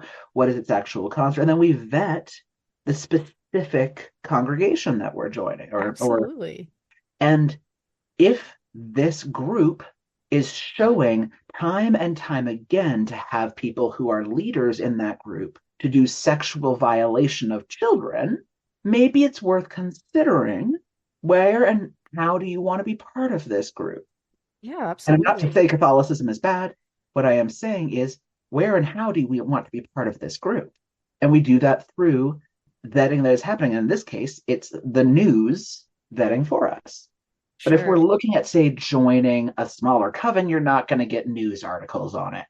But you can ask people in the group pointed questions. You Yeah, can ask absolutely. people who decided not to join the group Why didn't you join? Mm-hmm. You can People ask who people. left. Yeah. Exactly. Mm-hmm. Right. We could ask people who left, why did you leave? I think another kind of an intersection here between like cults and relationships too is like what is being said about the people who left or what is being said about the ex-partners, like that can be a good indication of how those dynamics work. If there's a lot of shade cast at Right. those who chose not to partake, like that to me at least is a little bit of a red flag. Oh, absolutely. And to go, like, if I'm talking to somebody and they're like, oh, well, my ex was horrible here, and my ex before that was horrible in this way, and my ex before that was horrible in this way. And I'm like, It sounds like you're about to make a bunch of excuses for being an asshole. or that you think I'm going to end up being a horrible person. Yeah, Because if we exactly. ever break up, there's a good likelihood that you're going to try to vilify me. Yeah, exactly. And And I, I've found a lot of situations where like, coming into it where people are sort of setting up like, okay, and it's one thing to like share where you're coming from as an individual and be like, okay, these are the kind of boundaries and struggles that I'm kind of trying to confront to come to this relationship in an authentic way. But it's another thing to sort of put that out there as like an excuse for future behavior, which is a sort of classic abuse dynamic that's been observed, right? Like, yeah. Though you brought up the language red flag. hmm, And there's an amazing card game, like a non-collectible tabletop card game. I think it's just called Red Flags. And it's either called Green Flags or Red Flags or some combination. And the card game is like, construction wise, it's like Apples to Apples or Cards Against Humanity, where it goes around and the cards are being played towards the person whose round it is. So it's not about, in general, what's the concept to this person, mhm, what is the highest blank. And for each round, you play a red flag face down and you play a green flag hmm, face down. Then it all gets shuffled up. And then all the green flags get read out loud by the person whose round it is. And that person is like, okay, of a green flag, which is more of a green flag for me? The person has six partners, or that the person is really tight with their money, that the person always wears the color yellow. mhm. Which of these is a bigger yellow flag? A bigger green flag. And the same thing with red flags. All of those things I just said could have been on the red flag list. Sure, absolutely. Yeah. And so to also consider for yourself when you're joining a magical group just as much as if you're getting in a relationship, or if it's going to be a single person who you're doing magical workings with, what are your green flags? Hmm. What are your red flags? And to even ask yourself why. Mhm. Right? Why is that a green flag for you? Why is that a red flag for you? And if you're not sure how to do that with an upcoming group, consider looking historically at groups you've been part of. And you go, oh my gosh, that should have been a red flag for me that blank happened. Oh, Yeah, you and just it start doesn't have to be a creating your magical list. group, right? It could be like a soccer team that you were on or something like that if people don't have any context. Exactly. Yeah. Exactly. Because maybe you're even somebody who's prone towards what gets called NRE in the polyamory community, new relationship energy with groups you're in. So you don't see Mm-hmm. your red flags Mm-hmm. when you joined that soccer team, right? Joining that football team, you didn't notice that everybody was always complaining about it who had left. Because Mm-hmm. you're thinking, oh, but that's just that person's opinion. I've talked to six of those people, but that's just their opinion. Mm-hmm. Well, maybe it's worth, if you know you're prone towards NRED, making a list of the things and being able to literally consult it to go, Yes. huh, well, that's the list of red flags I should have looked at. Let me do it right now. Yeah. Yeah. And there's something really powerful about looking at this when joining groups or joining relationships. And what are your green flags? Knowing that your green flag will not be the same as the green flag of another person you have a random conversation with. Mm-hmm. Absolutely. For some people, the idea that you're going to be joining a group where secrets are going to be said that you can't even tell your partner, right? You're going through your ceremonial magic initiation rites, and you can't even reveal what the working names are of the other people, who the other members are of this certain level Mm-hmm. of this group, and you can't tell it to your spouse. For some people, that's a walk away immediately or run away from that group. Yeah. For some other Right? people, that wouldn't be an issue at all. That's a Yeah. non-issue. Why are we even having this conversation? Like, it's Of course we're going to do that. My spouse wouldn't care about that. They would not be interested to know that information or whatever. Yeah. Yeah, exactly. Exactly. So like I think it's worth considering what your green flags and your red flags are in groups, magical working groups, religious groups, or just relationships with friends. Fuck yeah. Thank you. I'm curious, is there anything that you have going on right now that you're really excited about that you would like to talk about? Yeah, I actually there's going to be an event, and this is on the edgy side, but it's worth considering for magical workers who do things involving intense body experiences. There's an event out of South Africa called Rain of Blood, called REIGN, which is on the array of practices that are done with blood, from kinky stuff to, in my case, I'm going to be doing a class on looking at the sacredness as well as profanity of body modification. And so I'm really excited to get to do this presentation on that topic because body modification has become so popular and so unthought about. Yeah, this And sounds being able to, fascinating. yeah, being able to look at the history as well as current practices of sacred body modification. So I'm excited about that at the beginning of November. So Reign of Blood. And I'm also going to be doing a sacred kink class. It's going to be based out of a group on the west coast of the United States. So their time zones are appropriate. So think about those time zones that I'm talking about. On December 4th, I'm going to be doing a 2-hour deep dive that includes you being able to bring your questions to the topic that we talked about a little bit tonight. I've got other stuff going on, but I think those are the two that are going to really be juicy for some of your folks.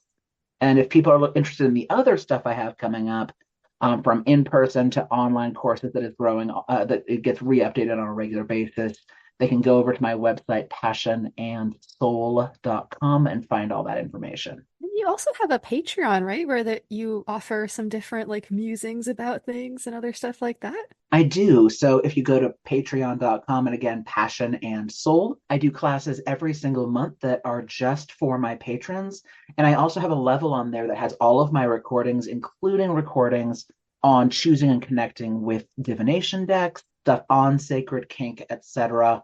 And I rotate through topics of magic and spirituality and tarot, topics of getting freaky, topics of relationship dynamics and connections, and an array of other things as well. So I love getting to do that, including I also have a level on there that is for being able to do one-on-one work. So if you're trying to figure out some of the topics that we've been discussing, you can do that through Patreon. And I also occasionally do one-on-one clients, but that is the easiest way is to go through my Patreon. Hey, right on. Thank you. Well, dude, Lee, this has been such a fucking awesome conversation. I've really enjoyed it. Feel like I could dig your brain Oh my or God, mine your Lexa, brain for hours. right, we didn't even get to talk about the magical workings of psychedelics. We didn't even get to touch on the notions of how we create structures that exist worldwide, like and can have fibers that go everywhere. Like we didn't even get to go in any of that stuff that I know are deep workings of yours that are profound passions of mine. So like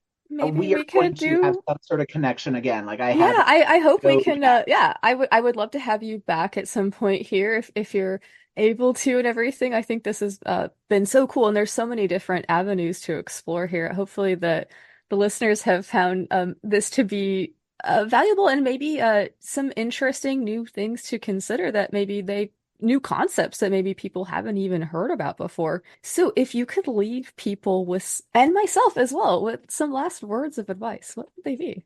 I think for each of us it is worth considering what it looks like to find an us. Because if we're asking ourselves to find those green and red flags, who is the us that you're asking? If I'm asking myself, what consent do I need in a ritual? What work are you doing already to build that relationship with you? So many folks say things like, well, you need to love yourself more. I don't think that that's necessary. It's a great option for some people. Love is a powerful self-bonding and self-respect tool for some people. But I think more than that, it's about what relationship you want to have with you. And so consider what's it like to be your own magical working partner? What's it like to be your own friend? What's it like to be your own co-worker or co-researcher? What's it like to be your own sense of self that can kick you in the ass and say, hey, you need to sleep sometimes, not just read another Babylonian text, right? No. No, never. But I think if I could say nothing else, is to do the self, take a moment and ask yourself what kind of relationship you have with you. And if you realize your relationship with you is abusive, what steps are you going to take? If you know that your relationship with you is obsessive, what's it look like to evolve that? And if you've realized your relationship with you is colored by a relationship with others, how do you feel about that? Because people say things like you need to work on you. I think to do that, we get to work on who we are with ourselves. I love that. That's so beautiful and so valuable. Thank you so much, dude. I really appreciate it. Oh, it's been so rich. Thank you for having me on. I really have loved it. I appreciate it, Alexa. This has been awesome.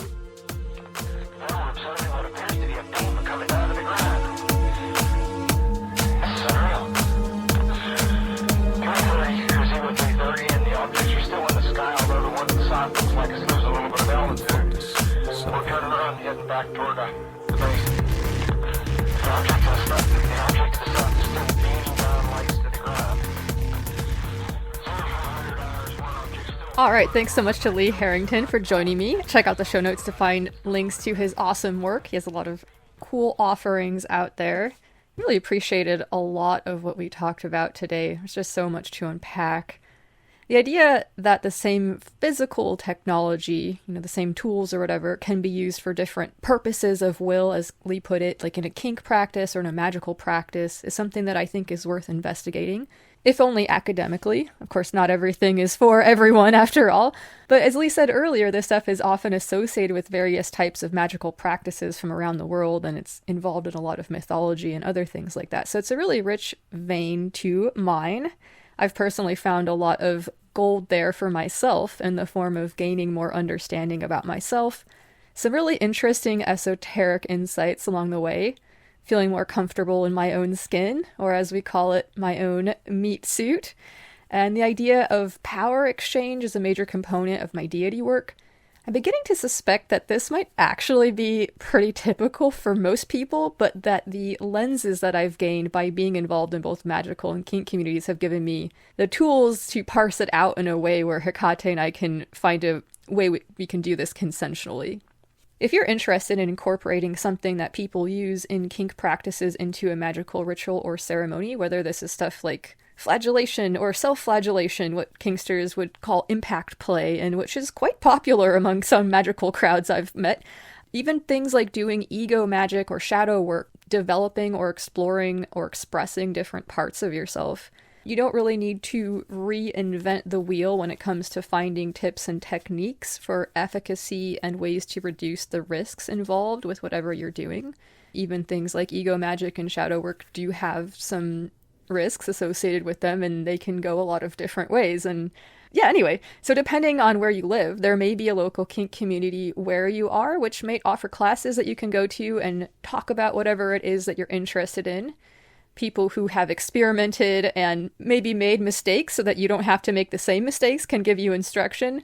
There are also a lot of online classes that you can take. Lee Harrington offers several. I'll be teaching a class online at Kink School, the online BDSM education convention in November. You can check the show notes to get tickets to that or find out what classes Lee has on offer. The theory side of ritual can be learned from reading books and stuff like that. The practical side, when it involves techniques or technologies used in kink, can be learned from engaging with your local kink community or attending classes online. One of the reasons this is so important to me to sort of state explicitly and point out this way is that I've personally seen instances where people who weren't very educated about using these techniques and technologies have done so in ways which were needlessly dangerous and posed unnecessary risks to people participating.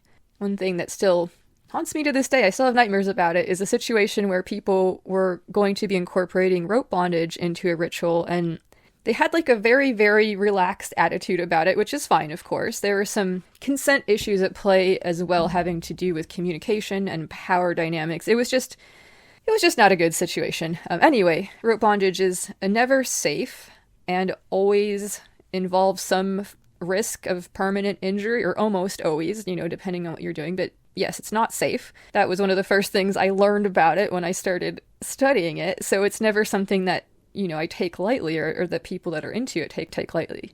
Powerful tools demand respect, and if they don't receive respect, they seem to have a way of teaching us lessons about it. So respect is good. Anyway, the people that I was with ended up tying another person's wrist with paracord, and they wouldn't listen to me when I told them how ill-advised this was.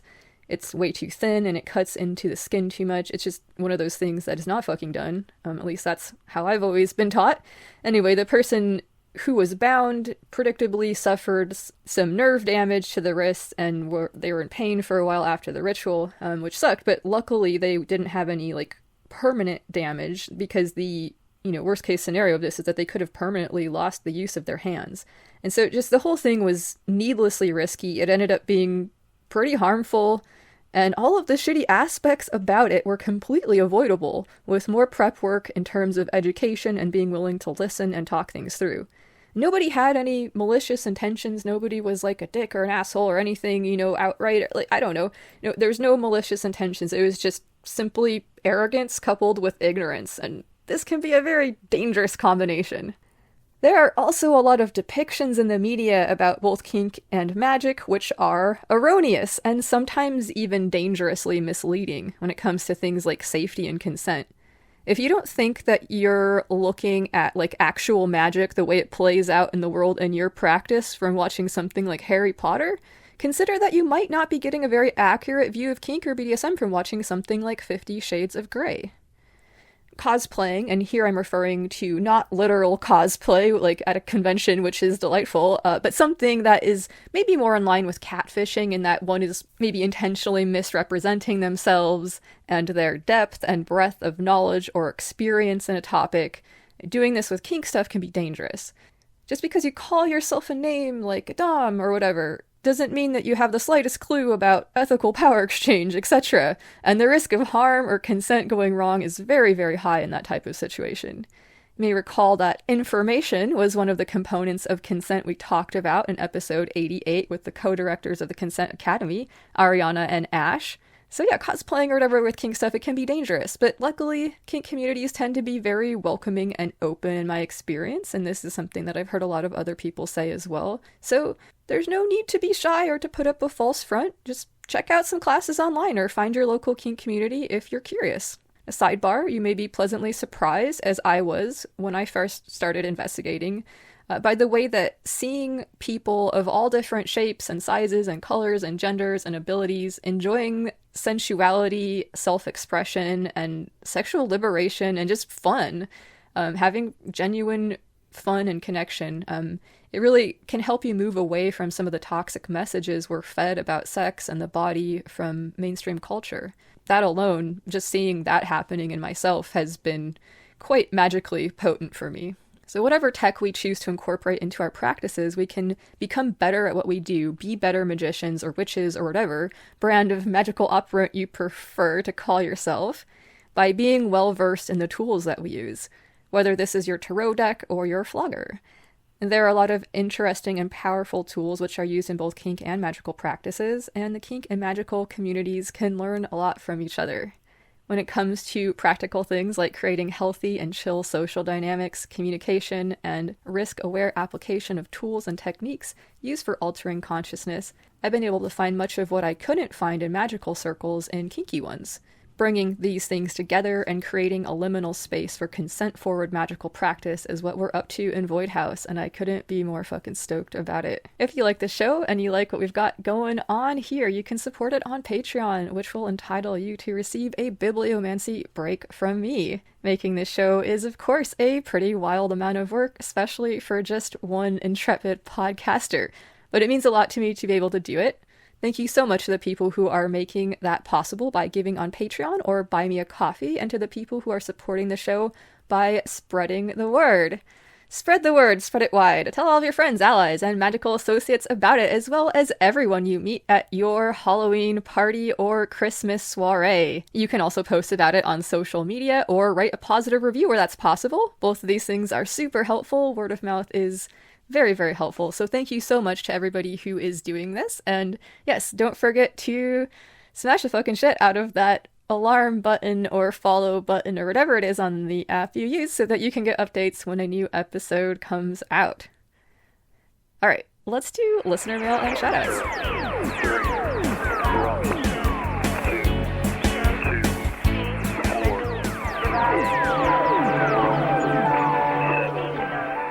Shout out and much strength to everyone hit by hurricanes Helene and Milton, and gratitude to everyone who sent wishes of safety and well-being my way before the storms hit. Thanks so much to Jennifer and to Troy. Appreciate you listening and the respective kind words.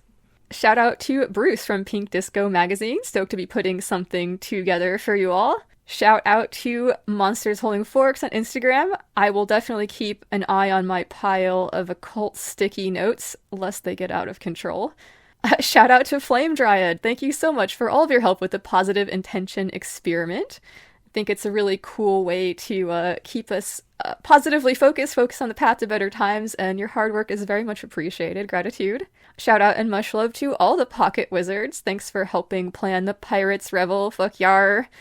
We've recently been visited by a revelation that when it comes to metaphysics, it's breasts all the way up and breasts all the way down. Indeed, the sweet milk of creation flows from the Ein Sof of the sacred tit, being filtered into many forms as it takes on the appearance of our material reality. We've all seen the Kirscher diagram, right? As Barry Cutie puts it, as a boob, so boob low. Lap up the sweetness. Shout out to StatsWiz. Glad you enjoyed the Lenormand episode with Erica Robinson. I love her work, and it was really awesome to get to talk with her. Plus, Lenormand is a really cool deck to do divination with. You can hear my chat with Erica in episode 86, Learning the Language of Lenormand with Erica Robinson. All right, so shout out to Will, who emailed about randomness and bibliomancy, as I mentioned last time. So I'm going to read a little bit of the email that Will sent me. What significance do the die toss and coin flip have in your method of bibliomancy? I like the modifications, yet I don't know how to do it in the way that you're doing it. So Will notes that they used to use a dictionary to sort of drop it and open the spine and then close your eyes and stick your finger on the page, which is a very common method. And then Will realizes that it's possible that this is from the conquest of the Planet of the Apes. There's a part in the film where Ricardo Montalban instructs Roddy McDowell to pick a name for himself, and they flip a book open, and Cornelius seems to randomly choose Caesar as his name. Maybe not exactly bibliomancy, but I was attracted to the randomness of the action. So I love this. This is very fun. I love that there's this Planet of the Apes tie-in here, and I love the idea of conducting divination to find one's own name. It's very cool. So thank you so much, Will, for writing in and for the kind words. I really appreciate it. So to answer your question, as you suspected, to conduct my bibliomancy readings, I flip a coin and roll a die, or roll 2 different polyhedral die in order to see which text I'll consult. So I do this using roll tables, like the ones you would find in a tabletop role-playing game like Dungeons & Dragons or Pathfinder. These are basically just lists. So I started out by making 2 lists of 12 book titles each, and then flipping the coin would determine which list I would use, and then rolling a 12-sided die would determine which title I would go to. And then I would go over to the bookshelf and grab the book. Then, after I have the book, I close my eyes and flip through it, letting my finger land on a page. I sort of get a little bit of a physical jolt when it's time to choose the thing. There's a sort of physical reaction that happens within my body, and that's when it's time to put your finger down. But I'm sure it's different for everybody. Playing around with it might allow one to investigate what that looks like for you. And I start reading from where my finger lands and continue on until the thought seems finished. So there you have it. That is the method. I expanded the bibliomancy roll table a few years back to be 8 lists of 4 books each. So now I roll a 4-sided and an 8-sided die. I'll likely expand it again at some point. There's a lot of cool books I want to put on it, but there's also a lot of other things to keep track of, and I keep forgetting, and it's kind of low priority. So we'll see.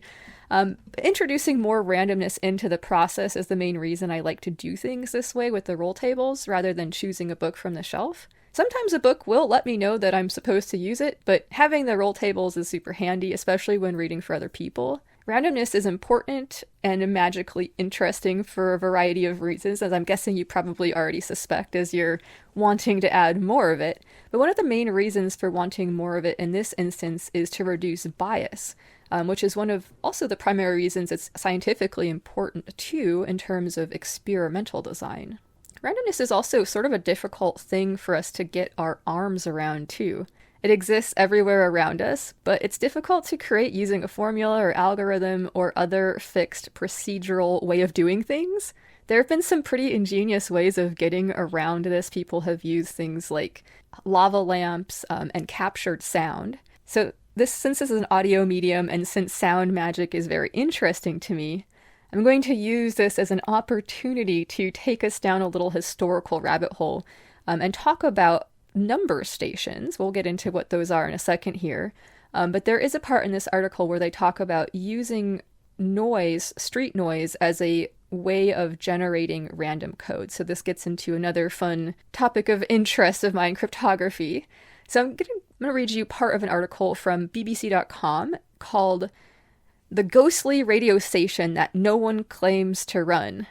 And this is by Zarya Gorvet, written in 2020. Zarya writes, "In the middle of a Russian swampland, not far from the city of St. Petersburg, is a rectangular iron gate. Beyond its rusted bars is a collection of radio towers, abandoned buildings, and power lines bordered by a dry stone wall. This sinister location is the focus of a mystery which stretches back to the height of the Cold War. It is thought to be the headquarters of radio station MDZHB that no one has ever claimed to run. 24 hours a day, 7 days a week, for the last 3.5 decades, it's been broadcasting a dull, monotonous tone. It's so enigmatic, it's as if it were designed with conspiracy theorists in mind.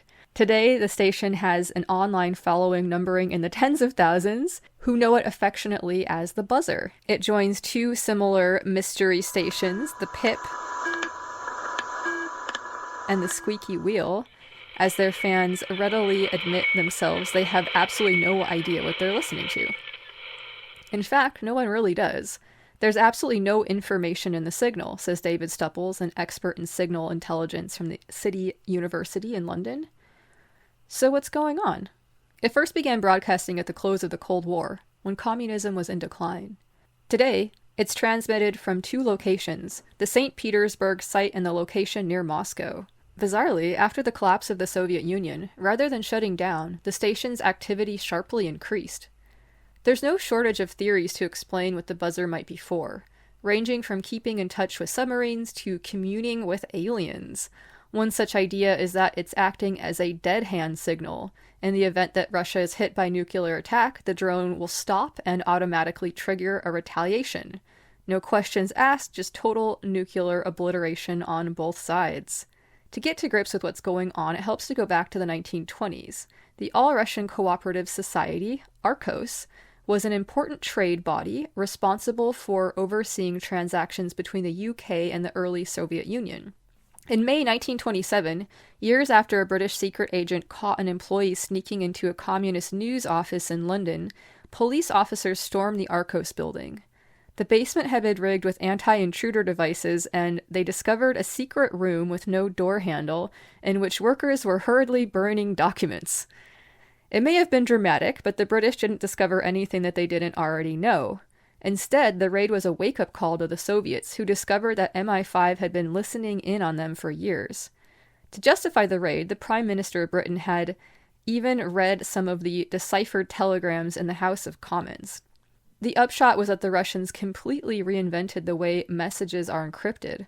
Almost overnight, they switched to one-time pads. In this system, a random key is generated by the person sending the message and only shared with the person receiving it. As long as the key is perfectly random, the code can't be cracked. There is no longer any need to worry about who could hear the messages. Enter the number stations, radio stations that broadcast coded message to spies all over the world. Soon, even the British were doing it. If you can't beat them, join them, as they say. It's quite difficult to generate a completely random number because a system for doing so will, by its very nature, be predictable, exactly what you're trying to avoid. Instead, officers in London found an ingenious solution. They'd hang a microphone out of the window on Oxford Street and record the traffic. There might be a bus beeping at the same time as a policeman shouting, "The sound is unique. It will never happen again," says Stepples. They'd then convert this file into a random code. Of course, that didn't stop people from trying to break them. During World War II, the British realized that they could, in fact, decipher the messages, but they'd have to get their hands on the one-time pad that was used to encrypt them. We discovered that the Russians used the out-of-date sheets of one-time pads as a substitute toilet paper in Russian army hospitals in East Germany, says Glees. Needless to say, British intelligence officers soon found themselves rifling through the contents of Soviet latrines. The new channel of communication was so useful, it didn't take long before the number stations had popped up all over the world. There were the colorfully named Nancy Adams Susan, Russian Counting Man, and Cherry Ripe. In name, at least, the buzzer fits right in. It also fits with a series of arrests across the United States back in 2010. The FBI announced that it had broken up a long-term, deep-cover network of Russian agents who were said to have been receiving their instructions via coded messages on shortwave radio, specifically 7887 kHz. It may come as a surprise that number stations are still in use, but they hold one major advantage. Though it's possible to guess who is broadcasting, anyone can listen to the message, so you don't know who they're being sent to. Mobile phones and the internet may be quicker, but open a text or email from a known intelligence agency and you could be rumbled. It's a compelling idea. The buzzer has been hiding in plain sight, instructing a network of illicit Russian spies all over the world. There's just one problem. The buzzer never broadcasts any numbered messages. Many believe that the buzzer station is a hybrid of two things. The constant drone is just a marker saying, "This frequency is mine, this frequency is mine," to stop people from using it. It only becomes a number station in moments of crisis, such as if Russia were invaded. Then it would function as a way to instruct their worldwide spy network and military forces on standby in remote areas. The mystery of the Russian radio station may have been solved by one of these things, the dead hand switch or its placeholder or whatever, but if its fans are right, let's hope that the drone never stops. Alright, thanks so much to Zarya Gorvet for that very fun article. I love history and spy shit and the rest of it, so very fun. Appreciate you all being willing to go down that rabbit hole with me. Thanks so much to Will for asking that question, and thanks to everybody who wrote in to listener mail. Whether or not your missive was read as part of the mailbag segment, know that every missive I receive is appreciated, so thank you. You can reach me at luxoccultpod@gmail.com or get me on Instagram at luxoccultpod if you would like to submit mail to that segment. Seems this episode has gotten away from me a bit. It's been a little bit of a longer one, so thank you all so much for going on this journey. I suspect that some of the topics we covered today may have taken some people a little bit outside of their comfort zone, so I appreciate your bravery in going on that journey if that was the case for you. I want to come back again to Claude Cahun, Uncle Claude, and their companion Marcel Moore.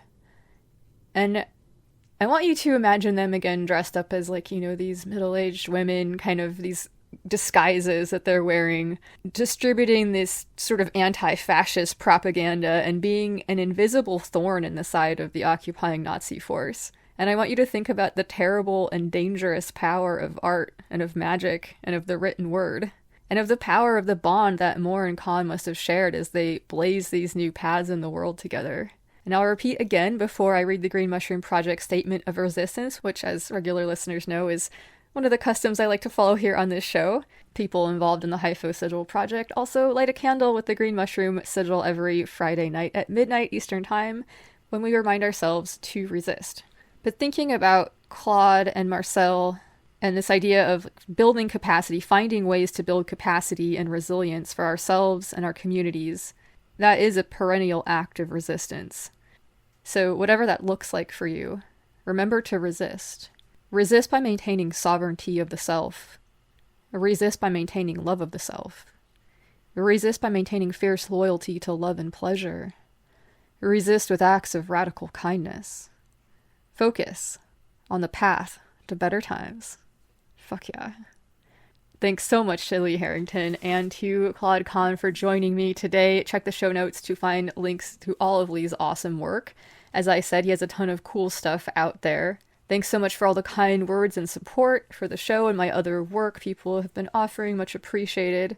There's even more stuff on the horizon than last time I mentioned this, and I'm super stoked about it. There's also some very fun content coming your way, including a special Halloween episode featuring longtime friend of the show, Aidan Wachter, as well as Laura Tempest Zakroff and Ron Pedron to talk about the Serpents of Circe project. Really cool stuff. I appreciate all of the help and support from both seen and unseen sources. Gratitude void. Hail Hecate. And most of all, thanks so much to you for listening. Much love. This is Lux Estrada, reminding you to stay strong and stay fucking curious. Here's The Magician and the Machine by TheTomO'Bedlam. Voices all around and take your place in the machine. You can keep the wheels turning, you can keep the rollers clean. Just keep your mind material, your body smooth and lean. And no one wants to hear about your dreams, because dreams are made of nothing more than tiny grains of sand slipping through the fingers of our outstretched, grasping metal hands. They infiltrate the casings of the bearings of the fan that cools the computers calculating future plans. And if the fans stop running and the heat begins to rise and the nest of silicon serpents begins to hiss and writhe, the data turns to gibberish cast stripped of its disguise. How will we keep convincing all the gears we're really wise? And if the gears start asking why it's they who ever turn, until their teeth are all worn down by the constant churn, they may release their grip on the axles where they burn. Rising find they've tongues to speak and minds with which to learn. And when the drums go silent and the factory shuts down, what then is the technician but an out-of-practice clown? All these pieces freed from hurry up and trying not to drown may realize they never needed us to hold them down. And the ones with feathered wings may launch and soar on high, while others just as honored turn their faces from the sky. Some may trace the patterns in the trees while others lie on lazy rivers while the reeds dance with grateful sighs. The factories they crumbled neath the weight of earnest ants, and the lovers in their laughing all left off wearing pants, and no one thought them naughty but rose to join the dance. Voices interwoven raw and grateful for the chance. Or that's what I recall before my alarm clock woke me up. I shaved still half asleep and sloshed some coffee in my cup. Made it here, a miracle I didn't cause a pile up. Which maybe wasn't what you meant when you asked me, sup? I hope you take this anyway, just reach out your hand. Close your eyes and take it, I trust you'll understand. I didn't wake to a beautiful call or an angel's flaming brand. All I have to offer you are these few grains of sand. There's voices all around say take your place in the machine. You can keep the wheels turning, you can keep their rollers clean. Just listen when they tell you how to see beyond their screens. And always hold on closely to the lessons in your dreams. Lux Occult is part of the Green Mushroom Podcast Network. What scares you? Ghosts. Aliens, Monsters? The occult. conspiracies. Some of you like to be scared, and unearthing paranormalcy is for you. Some of you try everything you can to avoid it. Unearthing paranormalcy is for you. We take the topics that scare some and we dig in to find the source, then present the history to make the paranormal a little more normal. We also throw in a bit of comedy to shed a light on some of the darkness in the world. So whether you're scared of bumps in the night, what's inside your own mind, or strange lights in the sky, we cover it all. We dig in and present all that we find and try to come up with some logical And not so logical. reasons for the high strangeness happenings. Sometimes we are scared of the things we don't understand, and the more we understand, the less we fear. So find us, Unearthing Paranormalcy, on your favorite podcast app, and join us on Facebook, Instagram, and Discord at UMP Normalcy. And until next time, Keep digging.